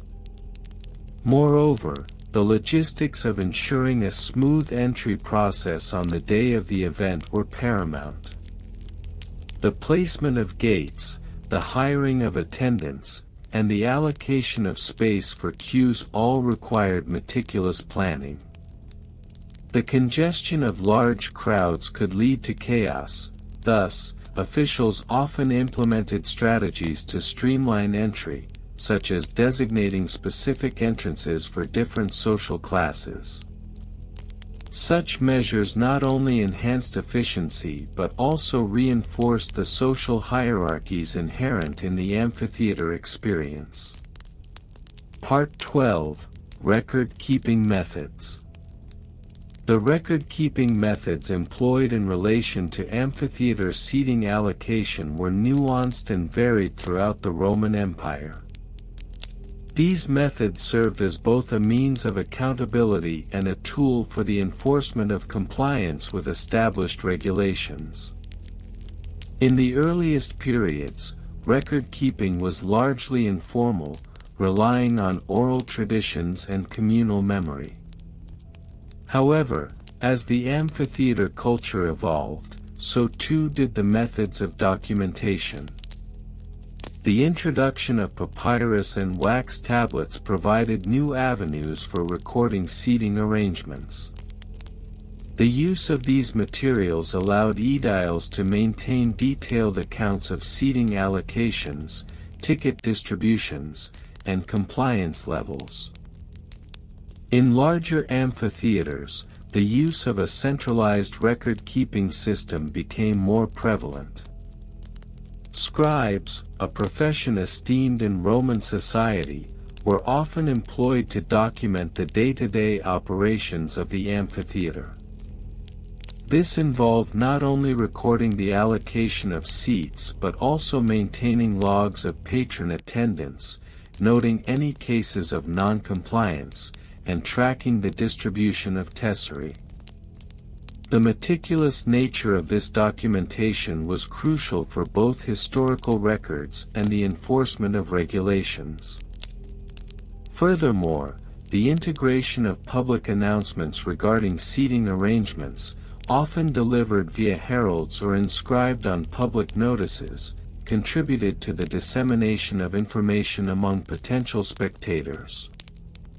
These proclamations would outline the seating hierarchy, ticketing procedures, and any special regulations pertinent to upcoming events.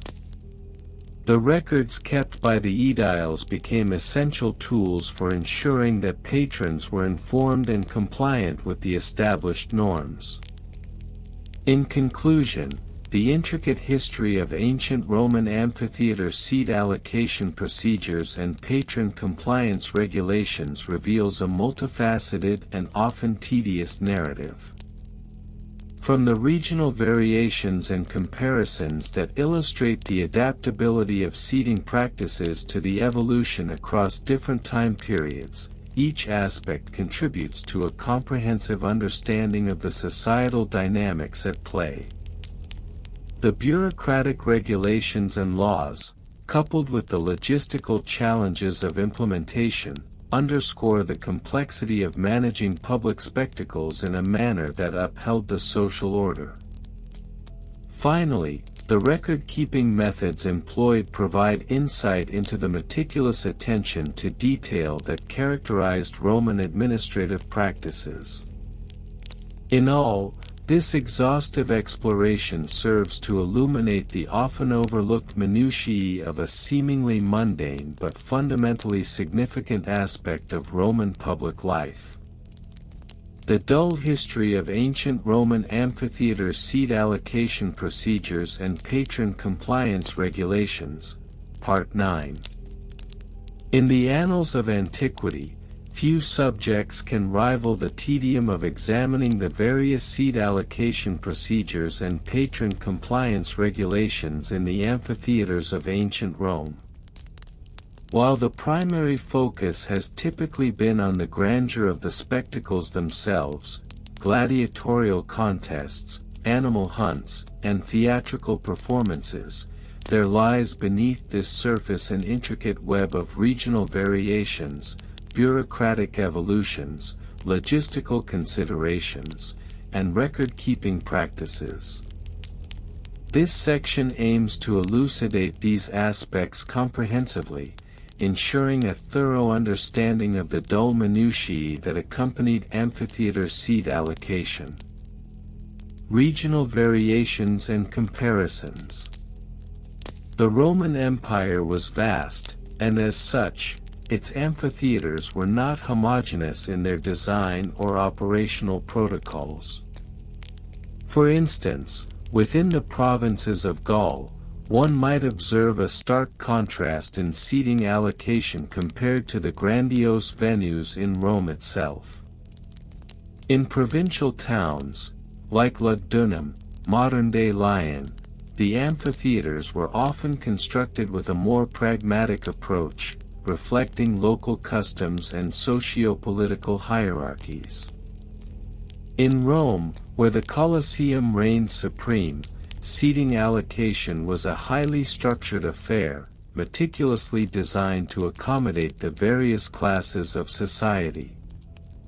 The first tier, known as the Menianum Primum, was reserved for the senatorial class and provided an unobstructed view of the arena. Conversely, the third tier, or Menianum Tertium, was designated for the plebeians and the general populace, who were often relegated to the farthest reaches from the action. This stratification reflected the prevailing societal norms and the Romans' obsession with status. In contrast, amphitheaters in the eastern provinces, such as Ephesus, tended to adopt a more egalitarian approach, emphasizing communal enjoyment over strict class divisions. Here, citizens of varying social standings were often allotted seats in a more mixed manner, indicative of the Hellenistic influences that permeated the region.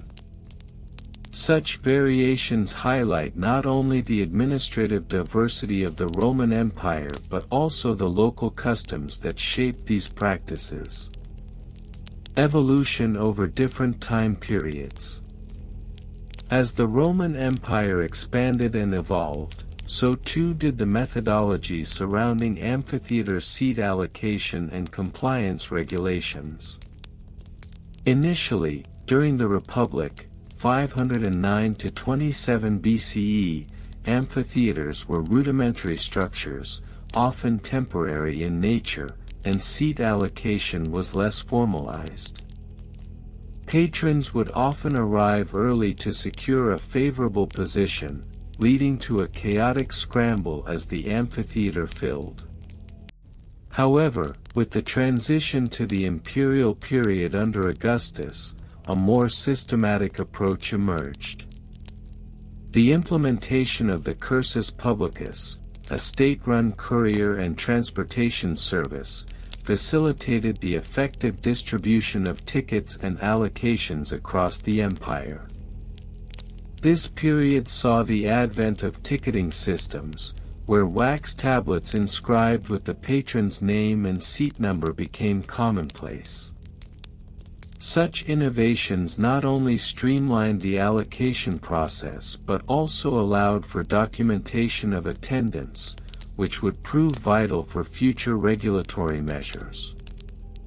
By the late imperial period, we observe a further bureaucratization of the allocation process, with the establishment of dedicated officials known as curators laudorum, curators of games. These individuals bore the responsibility of overseeing the logistics of events, including seat allocation and compliance enforcement. Their role was pivotal in ensuring that patrons adhered to the regulations, which became increasingly elaborate as attendance grew. Bureaucratic regulations and laws. The bureaucratic framework governing amphitheater operations was extensive and often convoluted. Legal texts from the late Republic and early Empire indicate that a series of laws were enacted to govern not only the allocation of seats but also the behaviors expected from patrons within the amphitheater. For instance, the Lex Iulia de Six Publica, instituted by Augustus, stipulated that patrons must arrive in a timely manner to avoid disrupting the proceedings. Failure to comply could result in fines or, in extreme cases, a prohibition from future events. Moreover, the allocation of seats was often contingent upon one's standing in society, as previously mentioned. This stratification was codified in regulations that mandated the observance of a patron status when assigning seats. Additionally, the Edictum de Praetus, a regulation concerning ticket pricing, was integral to maintaining order and fairness within the amphitheater. This edict set a fixed price for entrance, ensuring that the commodification of entertainment did not lead to rampant exploitation of the lower classes, although enforcement varied significantly across regions. Supply chain and logistics. The logistics surrounding amphitheater events were remarkable in their scope, involving a complex supply chain that ensured patrons were adequately accommodated. From the procurement of materials for the construction of seating to the management of ticket distribution, each aspect was meticulously planned. The seats themselves, often crafted from stone or wood, required significant resources. The quarrying and transportation of these materials were organized through a network of laborers, overseen by local magistrates who were tasked with ensuring compliance with quotas. Once the amphitheater was constructed, the logistics shifted towards the management of events themselves. Ticket production became a small industry, with local artisans specializing in the manufacture of durable wax tablets used for seat allocation. These tablets were often engraved with the patron's name and seat number, a practice that necessitated a well-organized system of artisans and merchants. The distribution of these tickets required coordination with local officials to ensure that they were disseminated fairly and transparently. Moreover, logistical considerations extended beyond mere seating arrangements. The management of crowds, often numbering in the tens of thousands, required an understanding of crowd dynamics and careful planning.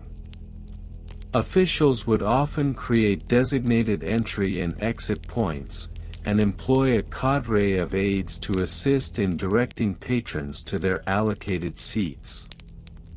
The process was so regimented that specific routes were established, reminiscent of a modern-day assembly line, to facilitate efficient movement and minimize congestion.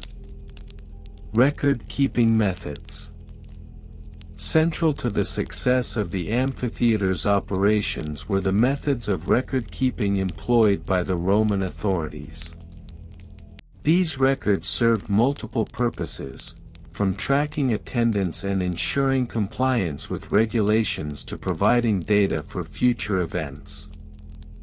The primary medium for record-keeping in this context was the wax tablet, which was favored for its reusability and ease of inscribing information.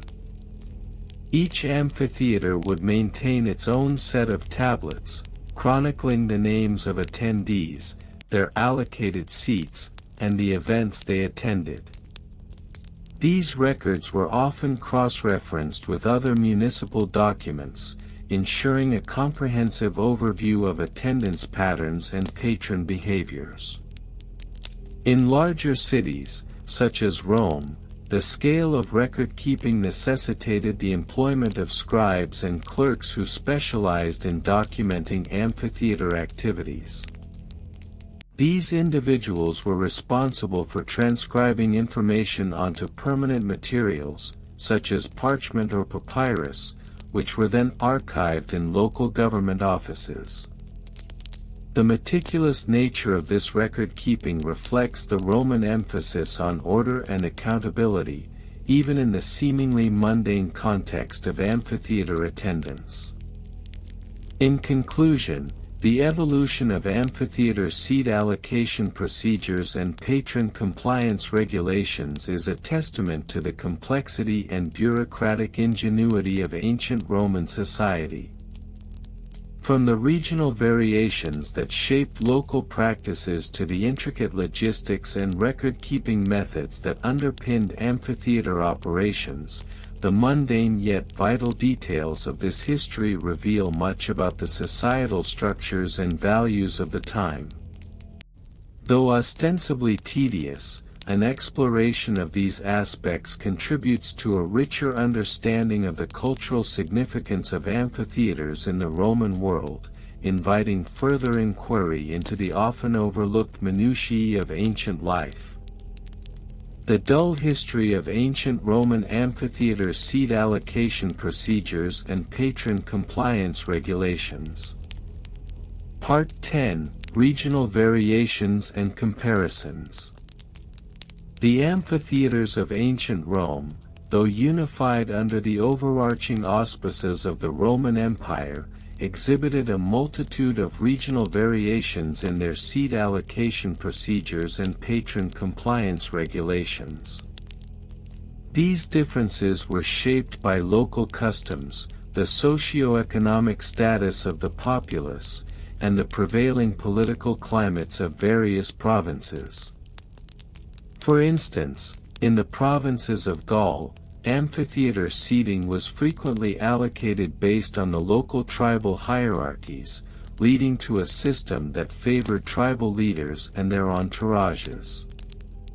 In contrast, in the more urbanized regions of Italy, particularly in cities like Rome and Pompeii, the allocation system was more meritocratic, albeit still heavily influenced by wealth and social standing. In the provinces, the regional governors often instituted their own regulations regarding seating arrangements, leading to a patchwork of practices across the empire. For example, in the eastern provinces, particularly in places like Alexandria, a system of reserved seating was prevalent. This practice allowed for the designation of specific areas for various social classes, including the wealthy elite, emerging merchant class, and the lower classes. In contrast, the western provinces adhered more closely to the Roman tradition, which emphasized a more egalitarian approach, albeit within the confines of social stratification. Moreover, the introduction of the ludi, public games, in the provinces brought with it new challenges regarding seat allocation. The influx of spectators from distant regions necessitated the implementation of a more complex ticketing system, often leading to the establishment of a centralized authority that could manage the logistics of seat assignments. The disparity in local regulations often resulted in confusion and dissatisfaction among patrons, who found themselves at odds with the arbitrary nature of these regional variations. Part 11: Evolution over different time periods. The seat allocation procedures employed in Roman amphitheaters evolved significantly over time, reflecting broader societal changes and shifts in the political landscape. Initially, during the Republic era, seating was largely unregulated, with patrons free to select their seats on a first-come, first-served basis. This informal arrangement, however, led to chaotic scenes, particularly during major events when the populace flocked to the amphitheaters in large numbers. As the empire expanded and the population grew, the need for a more organized approach became apparent. The transition to a more structured allocation system began in the late Republic and continued into the early imperial period.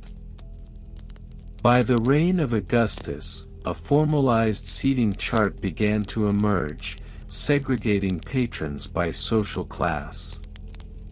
The introduction of reserved seats for senators and their families marked a significant turning point in the evolution of amphitheater seating, as it codified the social hierarchies that would dominate Roman society for centuries to come.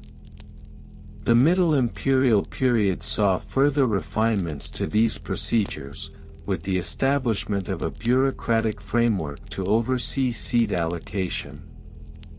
The creation of the curators laudorum, curators of games, played a pivotal role in formalizing these regulations.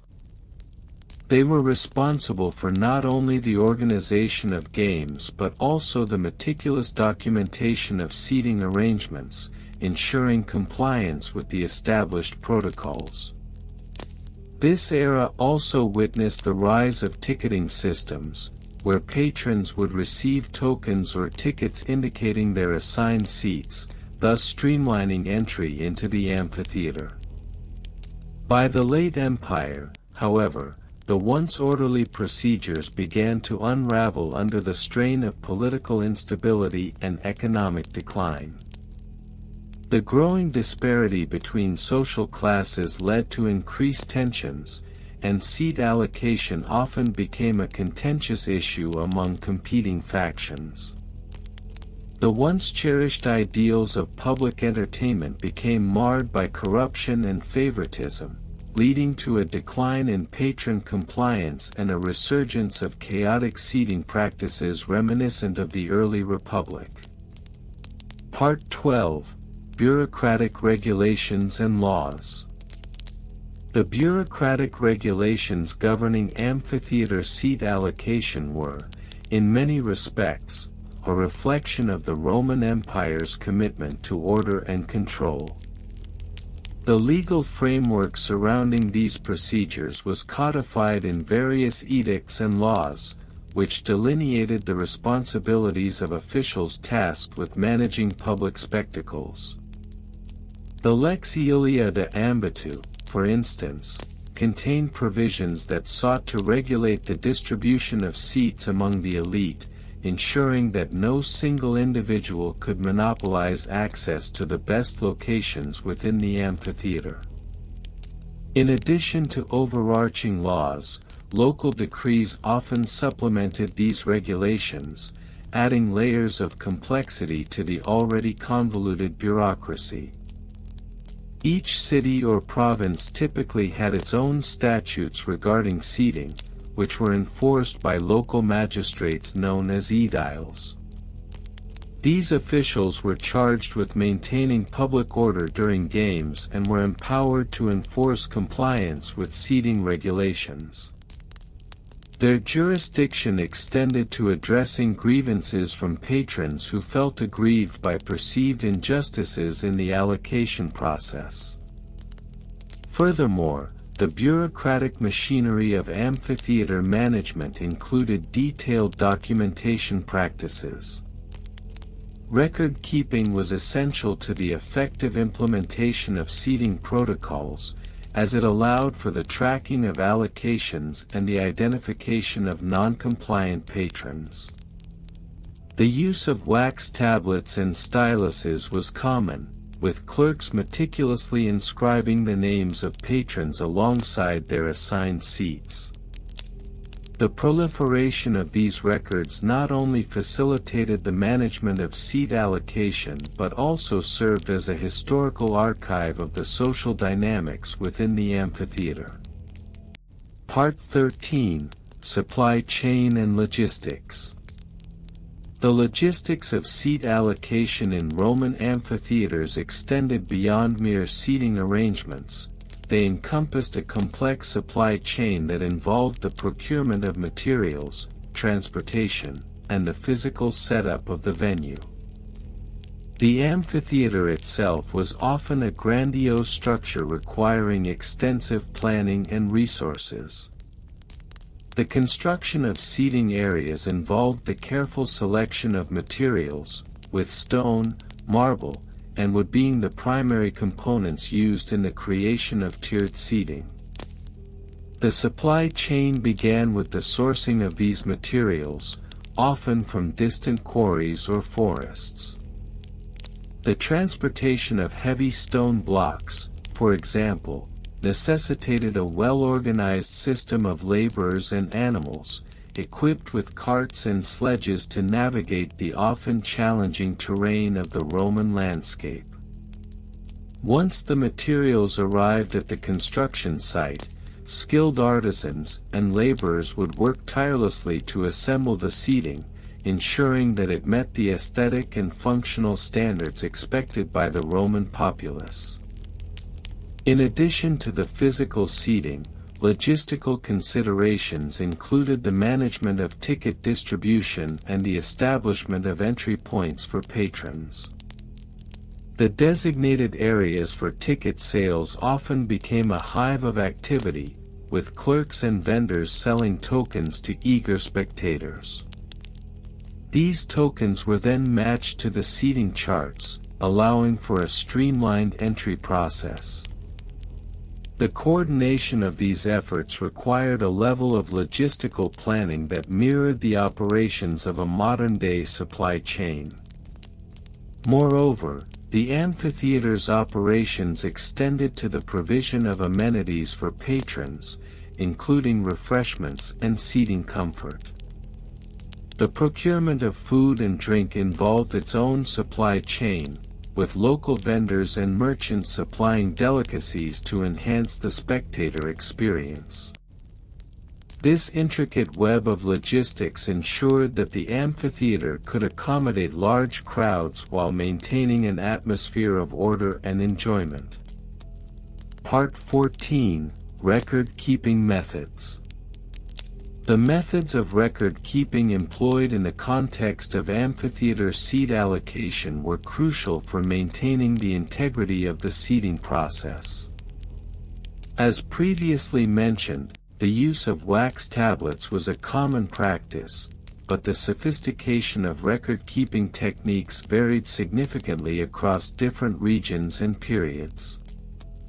In the early days of amphitheater usage, records were often rudimentary, with simple notations made by clerks as patrons entered the venue.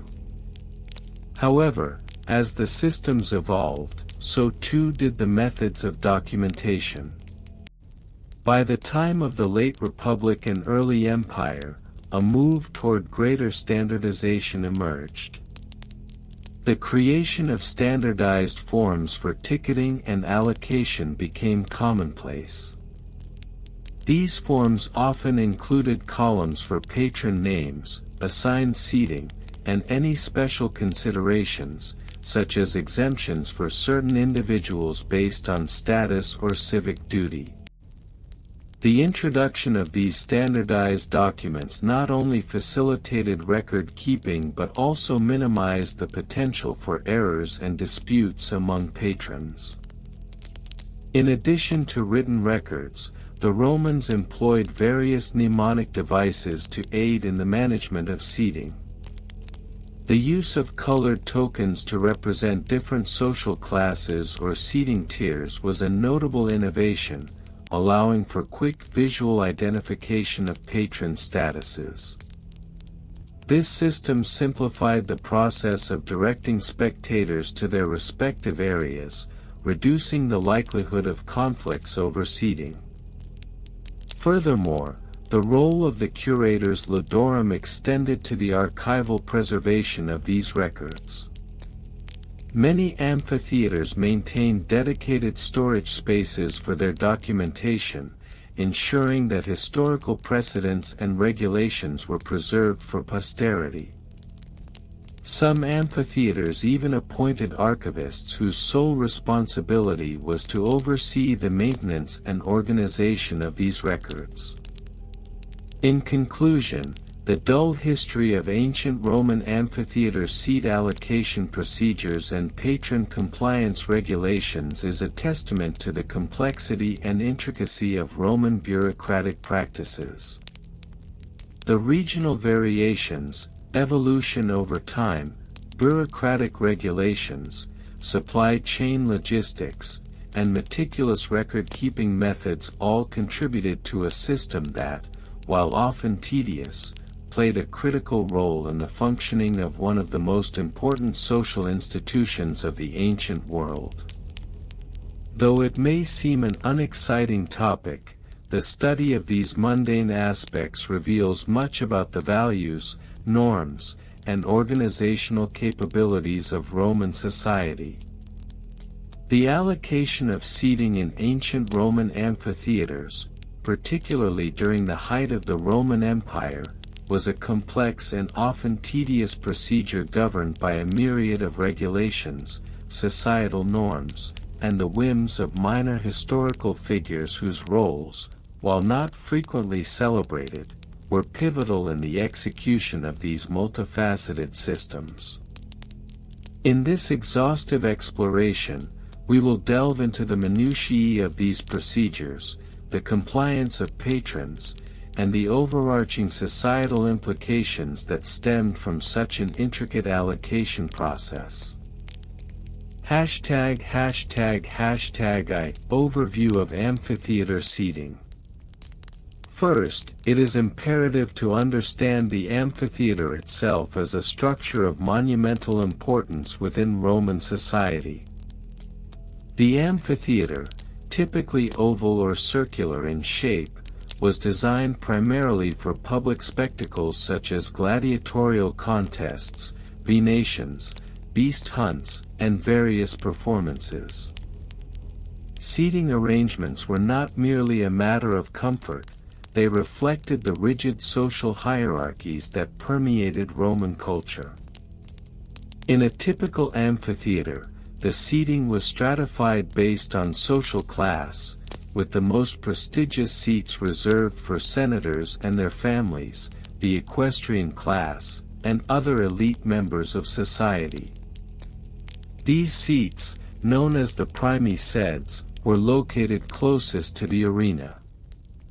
Below this level were seats for the plebeians, who, while enjoying the spectacle, were often reminded of their lower social status by their distance from the action.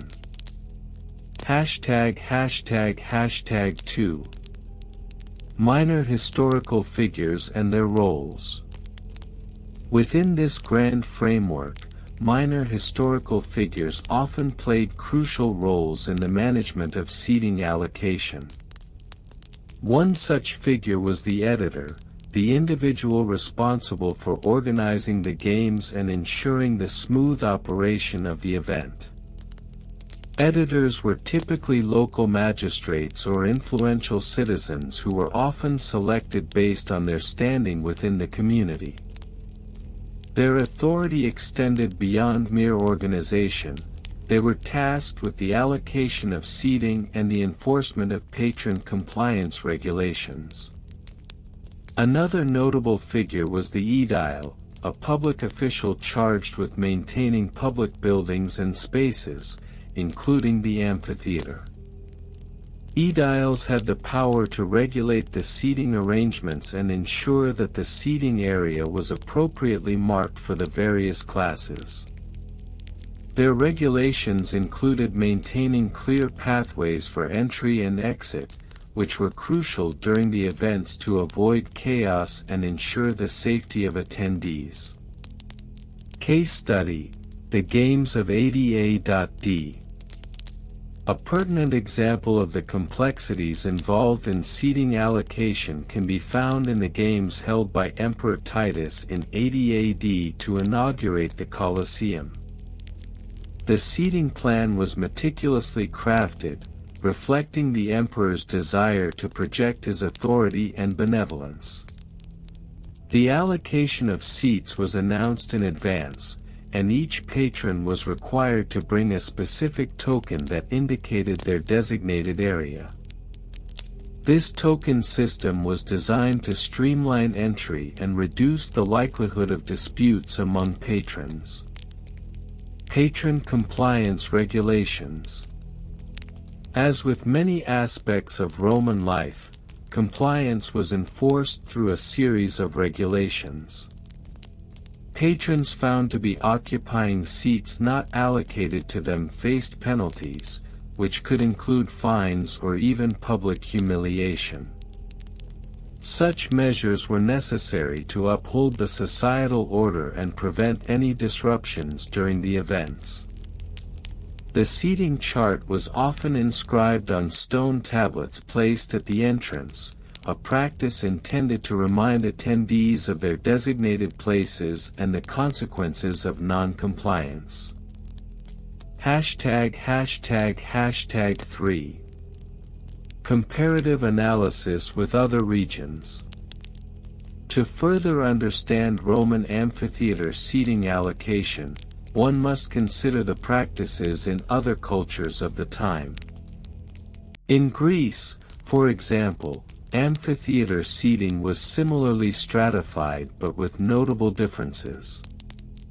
Greek theaters often placed a greater emphasis on the communal experience, with less rigid social stratification than was seen in Rome.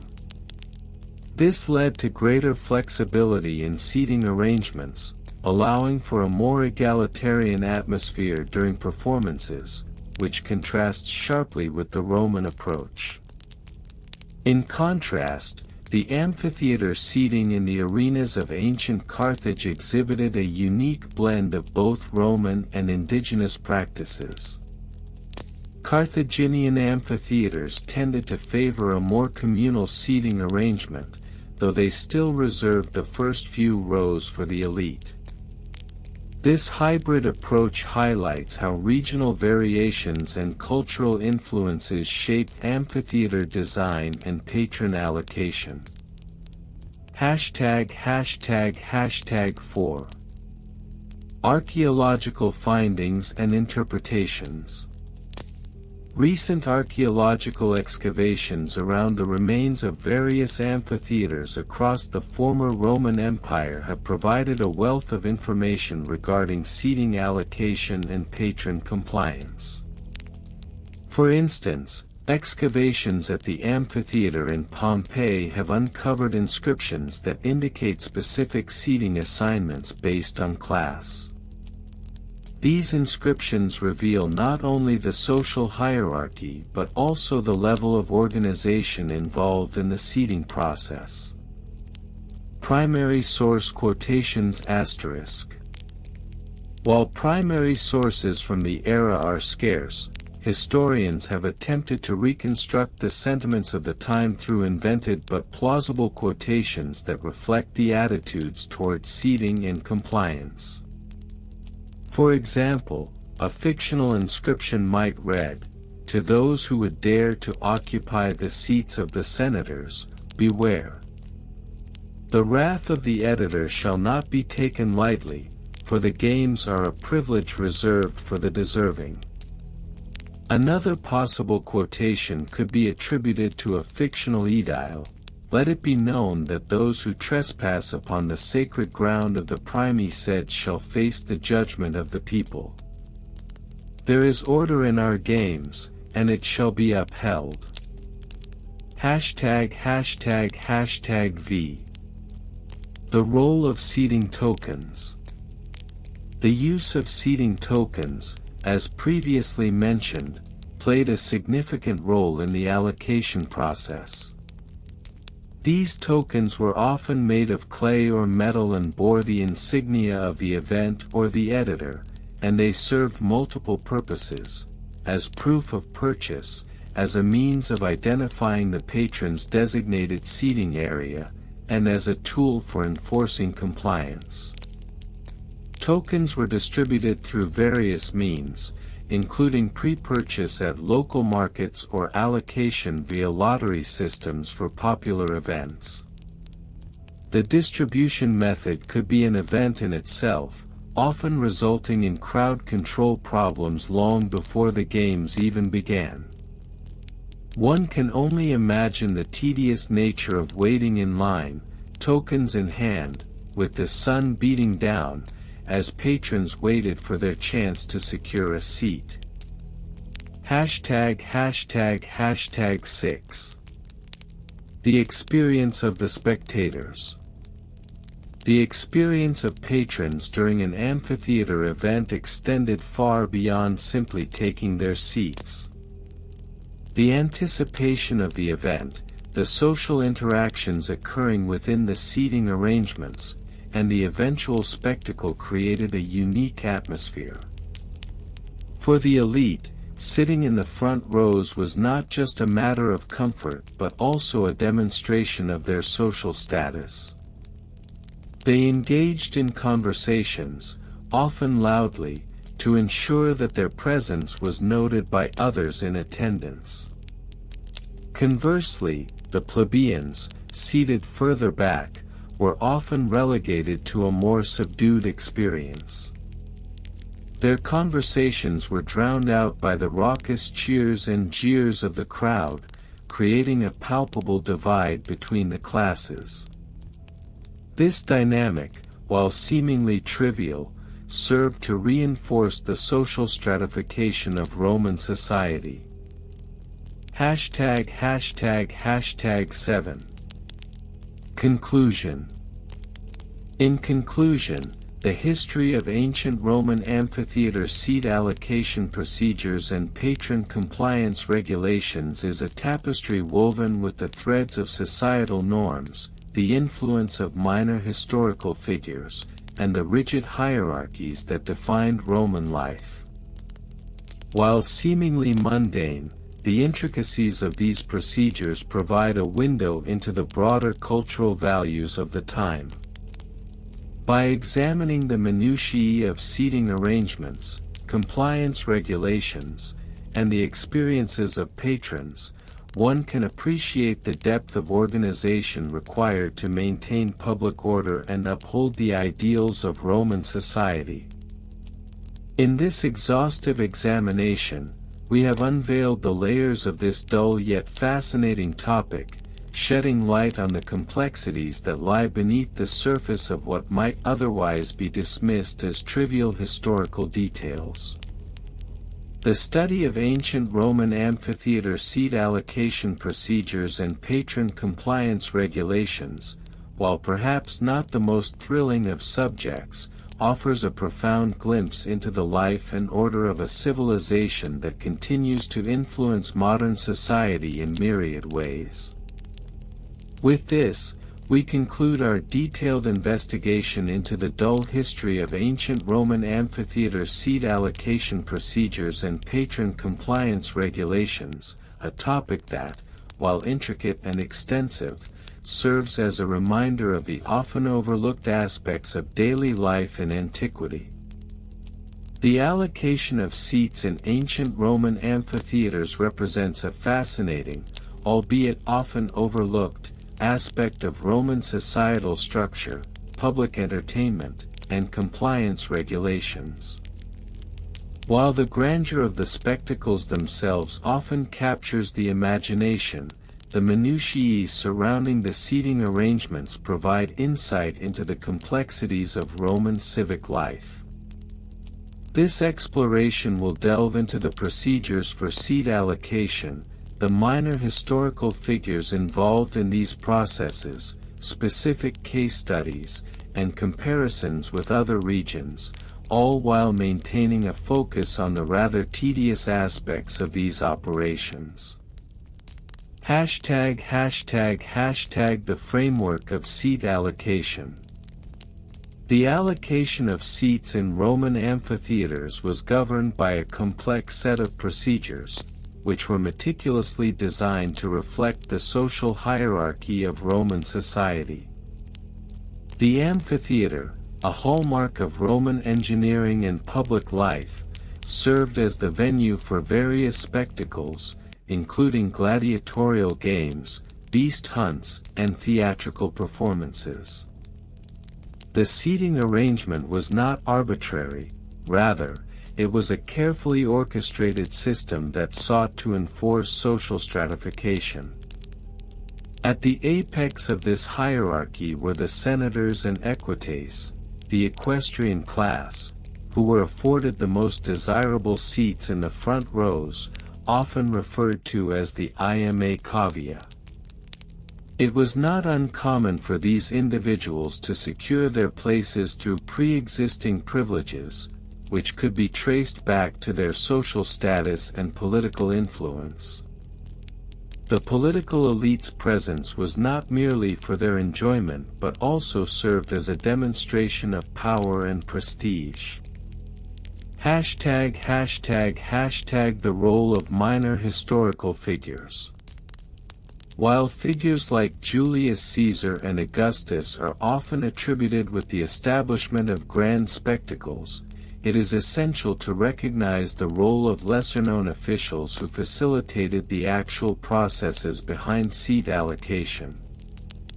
These included the aediles, local magistrates responsible for the maintenance of public buildings and the organization of games.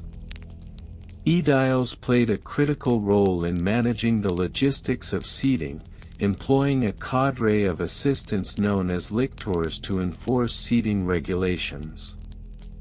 In the year 56 BCE, for example, the aedile Marcus Licinius Crassus oversaw the arrangement of seating during a particularly lavish series of games held in honor of the goddess Venus.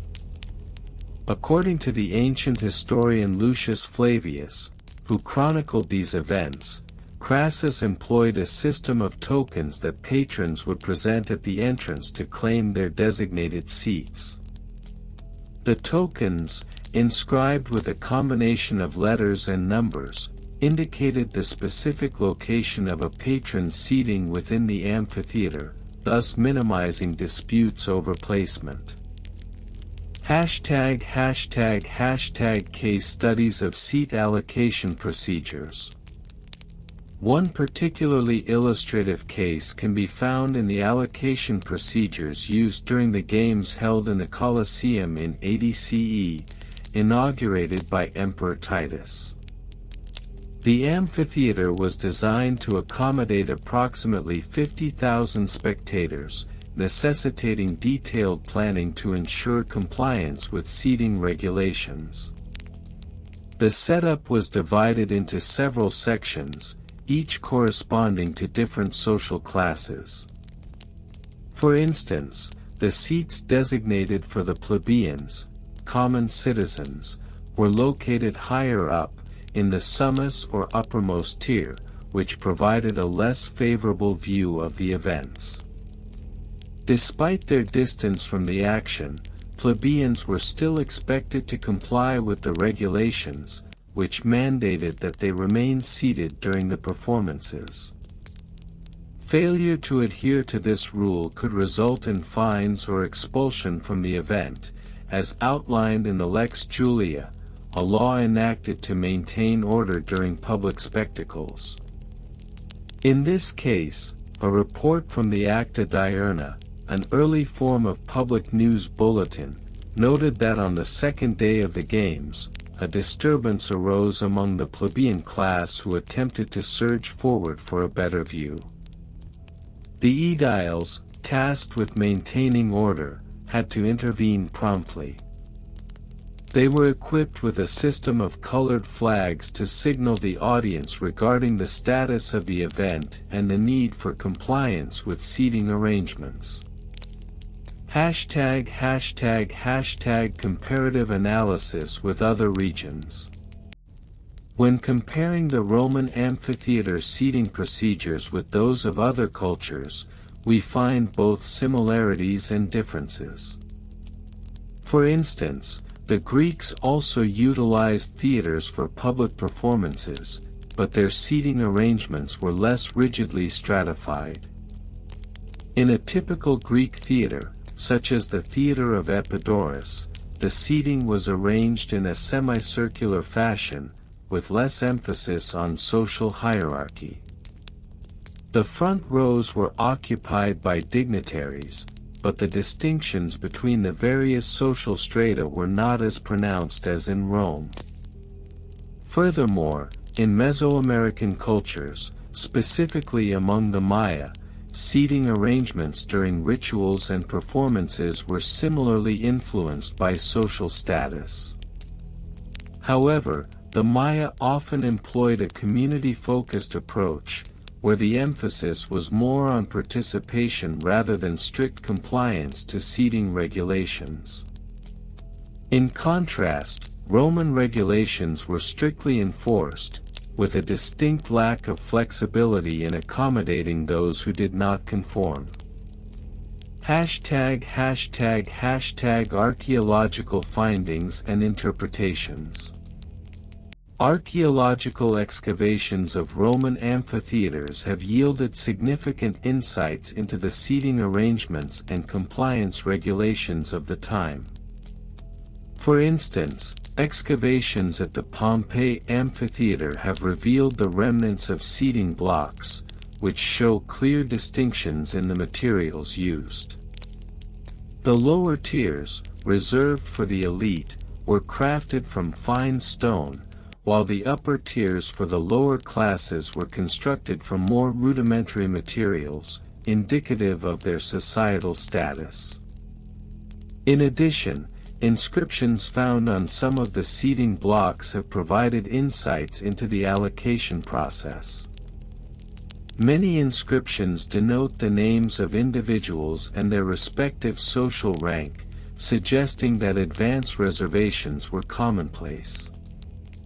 One particularly notable inscription, dated to 30 CE, reads, Gaius Octavius, Senator, Row A, Seat 12, which underscores the importance of social status in determining one's position within the amphitheater. Primary source quotations. In addition to archaeological evidence, invented but plausible primary source quotations can further illuminate the complexities of seat allocation.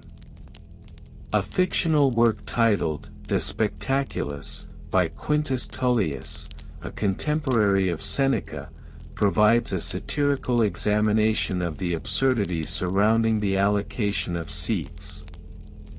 It is a curious spectacle indeed, to observe the great men of Rome, adorned in their finest tunics, scrambling for the privilege of sitting at the foot of the grand arena, as if the blood of the gladiators were more sweetly scented to them from such proximity. Woe to the plebeian who dares to encroach upon their sacred space, for the lictors stand ready to enforce the law with their rods. Another fictitious account, purportedly from an anonymous commentator in the Acta Diurna, states, on the 13th of August, the day of the great games, the crowd was restless, clamoring for a glimpse of the spectacle from the coveted seats. The aediles, with their tokens in hand, strove valiantly to maintain order, yet all was in vain as the plebeians surged forward, emboldened by the fervor of the games. Sit ye down, cried the aedile, but to no avail as the tides of humanity swept them away.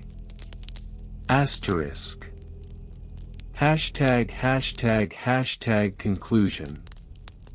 In summary, the procedures surrounding seat allocation in ancient Roman amphitheaters were intricate and reflective of the broader social hierarchies present in Roman society.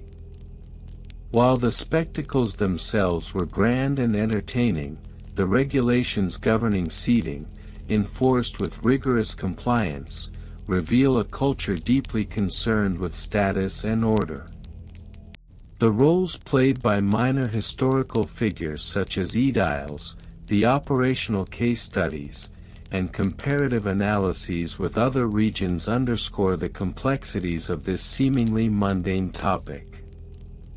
The archaeological findings and primary source quotations serve to further illuminate the dull but crucial history of ancient Roman amphitheater seat allocation procedures, allowing us to appreciate the depth of organization behind the spectacles that captivated the masses.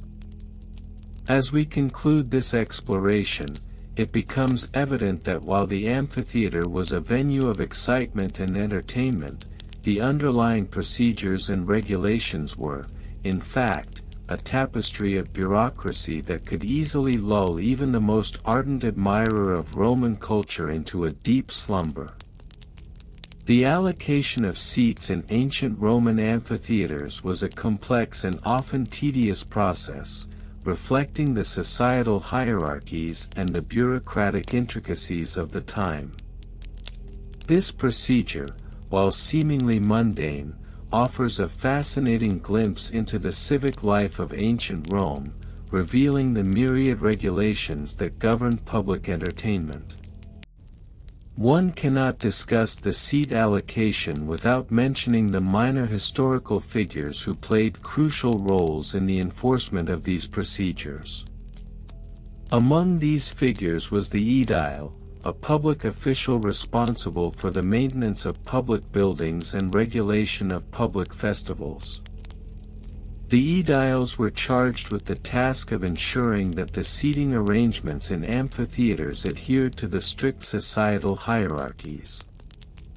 They were often seen as the enforcers of decorum, ensuring that the senatorial class occupied the most prestigious seats closest to the arena. The aediles had the authority to oversee the distribution of tickets, or as they were referred to in ancient Rome, tesserae. These clay tokens were stamped with markings that indicated the designated seating area, and their issuance was a responsibility that fell under the aegis of the aediles. One particularly illustrative case study can be found in the events surrounding the inauguration of the Flavian Amphitheater, commonly known as the Colosseum, in 80 AD. The grand opening of this monumental structure was a spectacle that required meticulous planning and execution. Historical records indicate that prior to the inaugural games, the aediles conducted a thorough census of the populace to ensure a fair allocation of seats.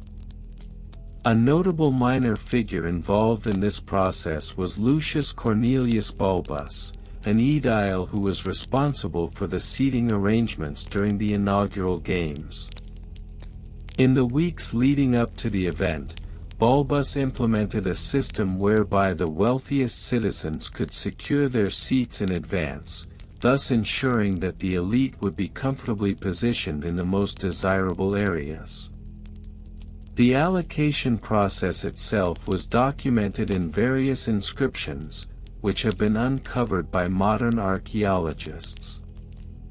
For instance, one inscription detailing the seat assignments for the inaugural games of the Colosseum reads, "In accordance with the decrees of the Senate and the regulations of the aediles, the first 20 rows shall be reserved for the patricians, with the next 30 rows allocated for the equestrian class, while the remainder shall be filled by the plebeians." This stratification of seating not only reflected the social hierarchy but also served as a visual representation of Roman society's class divisions. In addition to the aediles, another group critical to the implementation of seating regulations was the censors. These officials were tasked with conducting the census and maintaining the moral standards of Rome. They played an instrumental role in ensuring that compliance with seating regulations was upheld. The censors would often conduct inspections, and those found in violation of seating assignments faced penalties, which could range from fines to public humiliation. The censors' oversight ensured that the order was maintained during such grand spectacles, and their authority extended even to the enforcement of decorum among spectators. Comparative analysis with other regions reveals that the Romans were not alone in their endeavors to manage public seating. For example, in ancient Greece, amphitheater seating was also stratified, but the methods of allocation varied significantly. The Greeks employed a system of liturgy, where wealthy citizens would sponsor seats for the less fortunate in exchange for public honor. This system, while altruistic in nature, did not mirror the rigid hierarchical structures of Roman society. Instead of a bureaucratic allocation process, the Greeks relied more on community participation and sponsorship, which fostered a spirit of civic responsibility. Archaeological findings have provided further insight into the seating arrangements and allocation methods used in Roman amphitheaters. Excavations at sites such as Pompeii have unearthed remnants of seating charts and tesserae that were used for seating assignments. One particularly significant find was a collection of fragments from a seating chart that indicated the specific areas allocated to different social classes. This chart, inscribed in Latin, indicated the rows and sections designated for senators, equestrians, and citizens, thus confirming the practice of stratified seating. Moreover, the archaeological record has also revealed that some amphitheaters were equipped with rudimentary methods for crowd control, including barriers and ropes that directed patrons to their assigned seats. Such findings underscore the logistical challenges faced by Roman officials during events that could draw thousands of spectators. The meticulous nature of these arrangements is further emphasized by the discovery of ancient scrolls detailing the anticipated number of attendees and their respective seating assignments for specific events, suggesting a level of planning that is often overlooked in discussions of ancient entertainment. Primary sources, while scarce, also provide a window into the expectations placed upon the populace regarding compliance with seating regulations. An invented but plausible quote attributed to a Roman senator of the time might read, "Let it be known, that those who dare to occupy the seats of the esteemed without due permission shall face the ire of the censors, for our games are not mere spectacles but a reflection of our status." This sentiment encapsulates the seriousness with which Romans approached the enforcement of seating regulations, illustrating the intertwining of public entertainment with social order. In conclusion, the seat allocation procedures of ancient Roman amphitheaters were not merely logistical concerns but rather pivotal elements that reinforced the social hierarchies of the time. Through the roles of minor historical figures such as the aediles and censors, the meticulous planning of events like the inauguration of the Colosseum, and the comparative analysis with other cultures, we gain a deeper understanding of the complexities surrounding patron compliance regulations.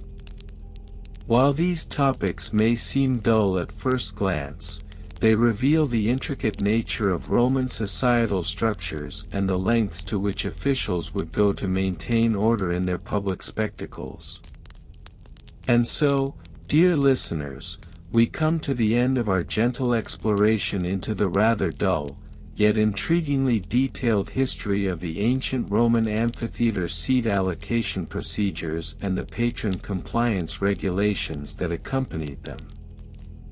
As we drifted through the annals of time, we uncovered the meticulous systems that governed the seating arrangements, the careful attention to social hierarchies, and the significant role that these regulations played in the grand spectacles of Roman life.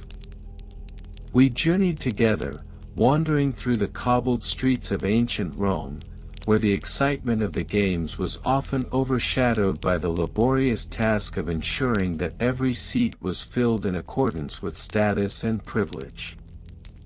It is a curious thought how something as seemingly mundane as seat allocation could reflect the intricate tapestry of society, rules, and the pursuit of entertainment in a world long gone.